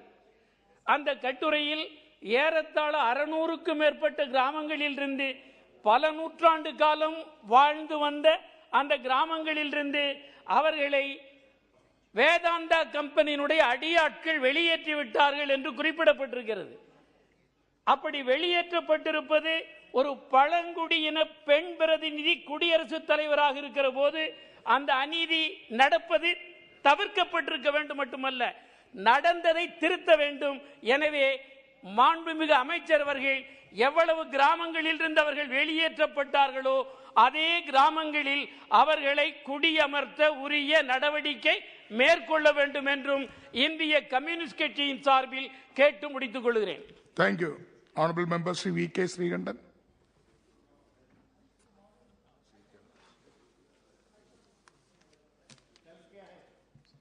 Please start.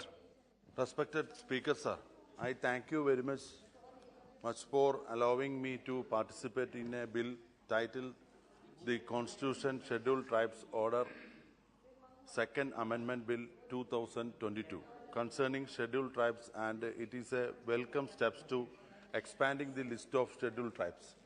However, I take this opportunity to highlight here the problems and difficulties being faced by tribal community in Attapadi, which is a part of my parliamentary constituency, Palakkad. Attapadi is a tribal taluk that comes under Palakkad district in Kerala, with a population of more than 72,000 people, out of which tribal people accounts for 33,000. So Attapadi basically is a tribal-dominated taluk. Some of the tribal hamlets or Uru, named Murugala, Kinattukara, Kadugumanna, Thare Tudukki, Mele Tudukki, Gelasi, Abbanur, under Pudur Panchayat and Maranatti in Cholayur Panchayat, out of nearly 200 hamlets in Attapadi, lack proper transportation, electricity, drinking water, medical facility. Nearly 30 hamlets do not have community centers. Nearly 30 Anganwadis are working without permanent structures. The community kitchens working earlier have been stopped functioning, resulting into again the nutrition deficiency among this tribal taluk. Unemployment is a major issue which prompts the youth to take the path of drug addiction and consumption of liquor. The tribal people were enjoying 200 working days under Mahatma Gandhi National Rural Employment Guarantee Scheme. But now with the new guidelines, the limitation of worksite to 20 under Mandrega, the tribal people may not get even 100 working days. It has been widely reported about the growing number of infant deaths of account of malnutrition. The pregnant women there are on the high-risk list owing to a slew of health issues such as suffering from disease like anemia, etc. More than 120 infant children lost their lives during last 8 years. There are no basic facilities available to the tribal hamlets mentioned earlier falling in the forest area, and no vehicle can reach this hamlets in case of emergency. There is an urgent need to construct a bridge over river Bhavani and road leading to the proposed bridge so that these people could avail medical treatment. In the absence of bridge across river Bhavani, the people have to walk a long distance carrying patients on their shoulders to reach hospitals. Since the government tribal hospital at Kottattara does not have much required facilities, they have to travel nearly 100 kilometers for specialized treatment. Sir, there is no proper internet connectivity in this tribal hamlet, which affects the study of tribal students. There is no educational institution like Jawahar Vidyalaya, which has been a demand of the people of the tribal taluk. Therefore, I urge upon the government to take immediate steps to address the issues mentioned above in coordination with all concerned for the benefit of scheduled tribes community. Thank you. Thank you. Honorable Member Sri Raju Bista ji. धन्यवाद sir आपका। और the constitution schedule tribe order second amendment bill 2022 के समर्थन में बोलने के लिए मैं खड़ा हूं सर। और हमें आज बड़ा गर्व होता है कि जब हमारी देश की प्रथम महिला राष्ट्रपति वो इसी समाज ट्राइबल समाज से आती है। और मैं ये भी कहना चाहूँगा कि मोदी जी के नेतृत्व में गांव, गरीब, किसान, पिछड़े, इन सभी का बहुत तेजी से जो है उन्नति और उनका विकास हो रहा है। आंकड़े स्वयं बताती है कि जिस तरह से 2013-14 में ट्राइबल मिनिस्ट्री के ऊपर में करीब 25,000 करोड़ रुपए का खर्चा और बजट होता था, आज वो बढ़ के 90,000 करोड़ रुपए हो गया, यानी करीब 360% की ग्रोथ है। और आदिवासी समाज जिसको अपना भगवान मानता है, ऐसे हमारे स्वतंत्रता सेनानी भगवान बिरसा मुंडा जी का जो जन्मदिन है वो एक जनजाति समाज, जनजाति गौरव के रूप में मनाता है। वो मोदी जी की और इस सरकार की बहुत बड़ी समाज को देन है। सर, मैं सीधा दार्जिलिंग की तरफ आना चाहूँगा, क्योंकि दार्जिलिंग का सांसद होना अपने आप में बहुत सारी उसकी विशेषताएं हैं। भारत में एकमात्र जिला जिसमें एक तरफ भूटान, बांग्लादेश, नेपाल, तिब्बत कह लीजिए या चाइना लगता है, एक तरफ बिहार, सिक्किम और आसाम भी लगता है। और यूनिटी इन डाइवर्सिटी आप ये किताबों में पढ़ेंगे, लेकिन अगर उसका प्रैक्टिस आपको देखना है, मैं स्वागत करना चाहूँगा। दार्जिलिंग में हर जाति समाज के लोग मिलजुल करके रहते हैं, ऐसा एक विशिष्ट स्थान है। चाहे वहाँ की चाय हो, चाहे वहाँ का टॉय ट्रेन हो, वहाँ की टूरिज्म हो, और हाइड्रो पावर से बिजली भी सबसे पहले हिंदुस्तान में दार्जिलिंग में आई। और भारत में बसने वाले करीब 1.5 करोड़ गोरखा समाज का ये धड़कन है, उनकी आत्मा भी दार्जिलिंग में बसती है। सर, मैं ये कहना चाहूँगा, भारत के जो 1.5 करोड़ गोरखा है, आए दिन इनके साथ बहुत अन्याय और अत्याचार होता है। जो संविधान सबको समान अधिकार देता है, कई बार हमको ऐसा लगता है कि ये शायद अधिकार हमारे लिए नहीं है। जबकि आप सर ये मानेंगे कि जब कॉन्स्टिट्यूएंट असेंबली बना, जब भारत का संविधान बना, तब उस संविधान के सदस्य बनाने वाले 2 गोरखा भी थे उन दिनों, डम्बर सिंह गुरुंग जी और अरिबहादुर गुरुंग जी। इशू ये है सर कि भारत नेपाल मैत्री, जो इंडिया नेपाल फ्रेंडशिप टीटी है, उसके कारण दार्जिलिंग और खास करके जो सिक्किम में रहने वाले गोरखा हैं, उनको बार बार विदेशी और उनको नेपाली नागरिक कहा जाता है। और इसके कारण जो है, आपने देखा होगा कई बार दार्जिलिंग में कई सारे आंदोलन भी हुई, गोरखालैंड अलग राज्य की मांग भी हुई। खैर, मैं वो आज विषय नहीं रखूंगा, वो अलग विषय अलग फोरम में करूंगा। मेरा ये कहना है सर, अगर जो देखिए गोरखा 1931-1941 तक ये ट्राइबल स्टेटस इनके पास था, हिल ट्राइब के रूप में जाने जाते थे। लेकिन 1951 के बाद बहुत चालाकी से जो है उनको उस अधिकार से छीन लिया गया। और पश्चिम बंगाल के हमारे साथी बहुत अच्छे भाषण दे रहे थे इस बिल के ऊपर में, उन्होंने राष्ट्रपति जी का भी अपमान किया। और उनका दूसरा मेरा उनके ऊपर आरोप यह है कि पूरा दार्जिलिंग जब 1954 में बंगाल का हिस्सा बना तो जमीन की तो अपना बना लिया, अपना मान लिया, लेकिन वहां रहने वाले जनताओं को अब तक इन्होंने अपना नहीं माना। मेरा आपके माध्यम से सर ये है कि जो छूटे हुए 11 जनजाति है उनको एसटी स्टेटस मिले, उसका कारण और भी है सर।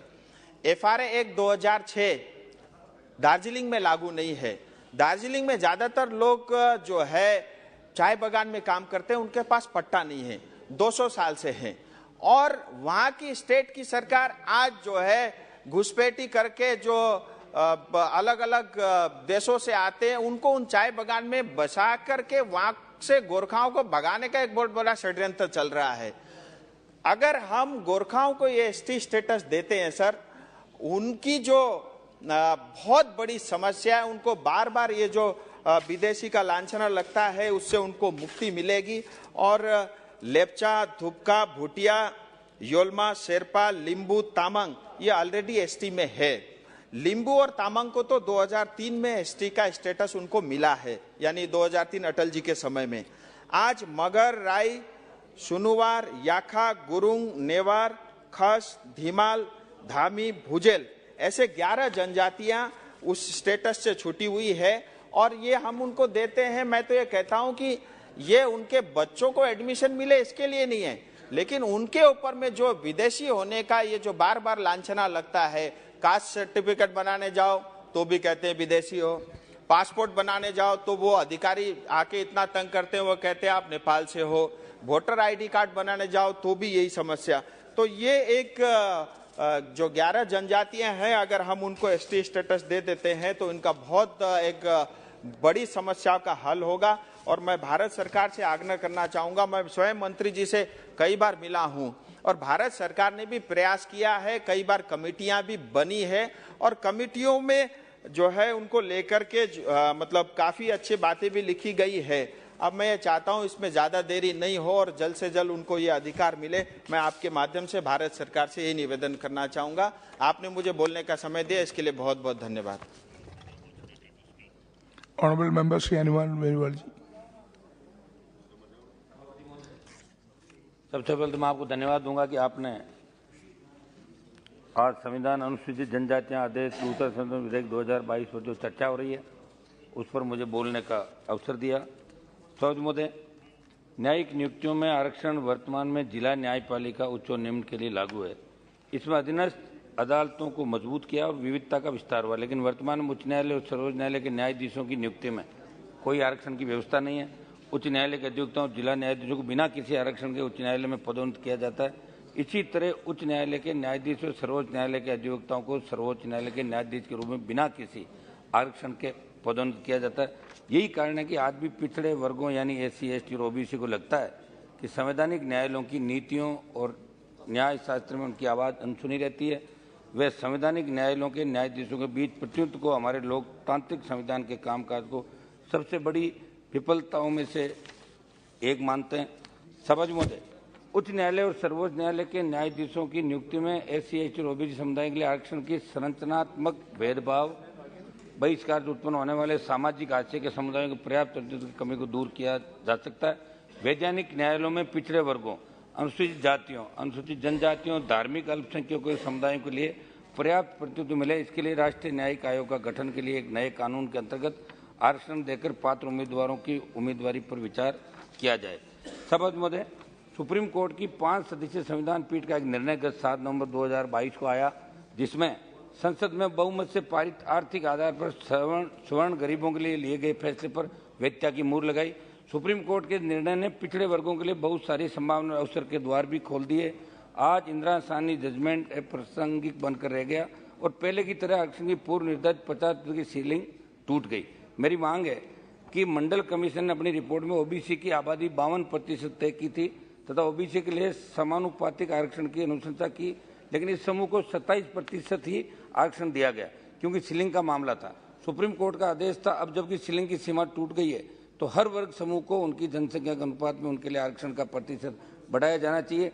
जाति जनगणना उचित और पारदर्शी तरीके से की जानी चाहिए ताकि सभी जातियों का वास्तविक आंकड़ा इकट्ठा हो सके। सब मुद्दे जिसकी जितनी संख्या भारी उसको उतनी हिस्सेदारी का फार्मूला सुनिश्चित हो सके। सुप्रीम कोर्ट के फैसले से पूरे देश में एक बात की आकांक्षा जगी है कि सीलिंग बढ़ाई जाए। इतिहास उठाकर देखकर तो पता चलेगा कि पिछड़े वर्गों का आरक्षण को लेकर अब तक की सारी सरकारों का रवैया टाल मटोल और यथास्थिति बनाए रखने का ही रहा। कालांतर से काल लेकर आयोग से भी मंडल आयोग की यात्रा को देखकर तो इनकी अनुशंसा के बाद भी कांग्रेस वर्षों कुंडली मारे बैठी रही। VP सिंह ने राजनीतिक दबाव में इसे लागू भी किया तो आधे अधूरे रूप में। समझ में तो जहां लागू किया सरकार ने नियम कानून आरक्षण के मसलों को उठाकर खूब सारी विसंगतियां पैदा कर दी थी। मेरे ही राज्य राजस्थान की बात करूं तो 17 अप्रैल 2018 को OBC आरक्षण को लेकर राज्य में उस समय जो भाजपा की सरकार थी परिपत्र लेके आई। उसके बाद हॉरिजॉन्टल आरक्षण में कई प्रकार की विसंगति आई। OBC वर्ग के युवाओं को 40,000 नौकरियां उस परिपत्र की वजह से चली गई। सरकारों को ध्यान रखना चाहिए कि पिछड़े वर्गों के युवाओं की आकांक्षाओं पर कुठाराघात नहीं हो। एक मिनट मैं समाप्त कर रहा हूँ। एक छोटा ही है साहब, आप 2-5 मिनट सभी बोल रहे हैं। मेरे राज्य के विश्नोई समाज जो ग्रामीण एवं कृषक पृष्ठभूमि से संबंध रखते हैं और जाट समाज से अपना इतिहास साझा करते हैं, जब विश्नोई पंथ की स्थापना हुई उस समय सबसे ज्यादा 99% जाट नौजवान ही विश्नोई बने थे उस समय। इन्हें राजस्थान में तो OBC में शामिल कर लिया गया विश्नोई समाज को, लेकिन केंद्र में OBC में आरक्षण नहीं दिया गया। विश्नोई समुदाय की आस्था और विश्वास सभी वन्य जीवों की सुरक्षा है और एक प्रकार से जाटों के प्राकृतिक सहयोगी रहते हैं। ऐसे में इनका आरक्षण से वंचित रहना दुर्भाग्यपूर्ण है। इसी प्रकार राजस्थान में सिद्ध जाति को राज्य के केंद्रीय पिछड़ा वर्ग की सूची में शामिल करने की मांग काफी समय से की जा रही है। इसके लिए जाति एक मिनट समाप्त कर रहा हूं साहब, ये डिमांड कर लेता हूं पूरी आधा मिनट। Very small bill. जाति आवश्यक मानदंड पूर्ण करती है। सिद्ध जाति भी राजस्थान में जाट समाज से निकली हुई जाति है। इसी प्रकार कामखानी मुसलमानों को राजस्थान में तो OBC वर्ग में शामिल करेगा परंतु उन्हें केंद्रीय OBC कोटे में अभी तक नहीं लिया गया। मेरी मांग है विश्नोई, सिद्ध, कामखानी मुस्लिमों के साथ उन तमाम जातियों को केंद्र में OBC वर्ग के आरक्षण में सम्मिलित किया जाए जिन्हें राज्यों में न तो OBC का लाभ मिल रहा है परंतु केंद्र में OBC में सम्मिलित नहीं है। मेरी मांग है, समझ में एक मेरी आखिरी मांग कि इस देश के कम से कम 10-12 ऐसे राज्य हैं जहां जाट वहां की स्टेट में तो OBC के अंदर है लेकिन केंद्र में नहीं है। उन तमाम राज्यों के जाटों को भी केंद्र में आरक्षण का हक मिले, आरक्षण मिले उनको, ये मेरी सदन से मांग है। Thank you. Honourable member Shri तोल तिरुमालवन जी। மாண்புமிகு அவைத் தலைவருக்கு வணக்கம். இந்த அரசியமைப்பு சட்ட திருத்த மசோதாவை விடுதலை சிறுத்தைகள் கட்சியின் சார்பில் வரவேற்பதில் மகிழ்ச்சி அடைகிறேன். நெடுங்காலத்து கோரிக்கை நிறைவேறியிருக்கிறது. இது விடுதலை சிறுத்தைகள் கட்சிக்கு கிடைத்த ஒரு வெற்றியாக நான் பெருமைப்படுகிறேன். சட்டப்பேரவையில் தமிழ்நாட்டில் இது குறித்து முதலாக பேசிய இயக்கம் விடுதலை சிறுத்தைகள் கட்சி. சில ஆயிரம் பேர்களை மட்டுமே கொண்ட ஒரு சமூகமாக இருந்தாலும் கூட அவர்கள் அரசின் எந்த நலத்திட்டங்களையும் நுகர முடியாதவர்களாக, கல்வி வேலைவாய்ப்பு போன்றவற்றை பெற முடியாதவர்களாக வஞ்சிக்கப்பட்டு வந்தார்கள். அதற்கு காரணம் அவர்கள் இத்தனை காலமும் மிகவும் பிற்படுத்தப்பட்டோர் பட்டியலில் இடம்பெற்றிருந்ததுதான். இப்போதுதான் அவர்கள் பட்டியல் இனம் என்கிற பழங்குடி இனம் என்கிற பட்டியலில் இடம்பெறப் போகிறார்கள். அந்த வகையில் பரிந்துரைத்த தமிழக அரசுக்கு, குறிப்பாக தமிழக முதல்வருக்கு விடுதலை சிறுத்தைகள் கட்சியின் சார்பில் எனது மனமார்ந்த நன்றியை உரித்தாக்குகிறேன். தமிழ்நாட்டில் பட்டியல் இனத்தில் ஷெட்யூல் காஸ்ட் 17 சமூகத்தை சார்ந்த பிரிவினர் பழங்குடியினத்திற்கான பண்புகளை கொண்ட சமூக பிரிவினர்களாக இருக்கிறார்கள். அவர்களை பழங்குடியினர் பட்டியலில் சேர்ப்பதற்கு இந்திய ஒன்றிய அரசு ஒரு வழிகாட்டுதலை தர வேண்டும் என்று கேட்டுக்கொள்கிறேன். பைரா, பக்கூடா, சண்டி, பெல்லாரா, தொம்பன், கொடகாலி, கொட்டா, கோசாங்கி, ஹோலியா, ஜக்காலி, ஜம்புவுலு, கூசா, குரவன், நாயாடி, வேடன், வேட்டுவன் என்கிற இந்த சமூக பிரிவினர் ஷெட்யூல் காஸ்ட் பட்டியலிலே இருந்தால் எந்த பயனையும் அவர்களால் நுகர முடியாது. ஆகவே பழங்குடியினர் பட்டியலில் இவர்கள் இணைக்கப்பட வேண்டும். அதற்கு மத்திய அரசு தமிழ்நாட்டுக்கு மட்டுமல்ல, இதுபோல எந்தெந்த மாநிலங்களில் பழங்குடியினர் பட்டியல் இனத்திலே இடம்பெற்றிருக்கிறார்களோ அவர்களை எல்லாம் பழங்குடியின பட்டியலில் சேர்ப்பதற்கு உரிய வழிகாட்டுதலை தர வேண்டும் என்று நான் கேட்டுக்கொள்கிறேன். இந்தியாவில் 12.6% மக்கள் புலம்பெயர்ந்தவர்களாக இருக்கிறார்கள். மாநிலம் விட்டு மாநிலம், இன்டர்ஸ்டேட் மைக்ரன்ட்ஸ். ஏறத்தாழ 15 கோடி மக்கள். இவர்களில் பெரும்பாலானவர்கள் ஷெட்யூல் காஸ்ட், ஷெட்யூல் டிரைப்ஸ் என்று சொல்லலாம். இவர்கள் மாநிலம் விட்டு மாநிலம் புலம்பெயர்ந்து வாழ்வதனாலேயே அந்தந்த மாநிலத்தில் தான் சாதி சான்றிதழ் காட்டி கல்வியோ வேலைவாய்ப்பையோ பெற முடியும் என்கிற நிலையில் அவர்கள் அவதிப்பட்டு வருகிறார்கள். உச்சநீதிமன்றத்தினுடைய தீர்ப்பின் காரணமாக இந்த பாதிப்புக்கு அவர்கள் உள்ளாகி இருக்கிறார்கள். அவர்கள் மட்டுமல்ல, ஷெட்யூல் காஸ்ட், ஷெட்யூல் டிரைப்ஸ் மற்றும் ஓபிசி, தி ரிசர்வ்டு கேட்டகரிஸ், இது இடபிள்யூஎஸ் பிரிவினருக்கு பொருந்தாது. ஆனால் எஸ்சி எஸ்டி ஓபிசி பிரிவினருக்கு புலம்பெயர்ந்து வாழ்கிற காரணத்தினாலேயே தமிழ்நாட்டிலிருந்து சண்டிகாரில் புலம்பெயர்ந்து வாழ்கிறார்கள், மும்பையில் புலம்பெயர்ந்து வாழ்கிறார்கள், ஏன் டெல்லியிலேயே ஏராளமானவர்கள் புலம்பெயர்ந்து வாழ்கிறார்கள். இவர்கள் எல்லாம் அவர்களின் சொந்த மாநிலத்தில் இருந்தால்தான் சாதி சான்றிதழ் பெற்று கல்வி வேலைவாய்ப்பு என்கிற பயனை நுகர முடியும் என்கிற நிலை இருக்கிறது. இதை மாற்றுவதற்கு ஒன்றிய அரசு உரிய நடவடிக்கை எடுக்க வேண்டும் என்று கேட்டுக்கொள்கிறேன். கல்வி வேலைவாய்ப்பில் அவர்களுக்குரிய வாய்ப்பை வழங்குவதற்கு அரசு உரிய நடவடிக்கைகளை மேற்கொள்ள வேண்டும்.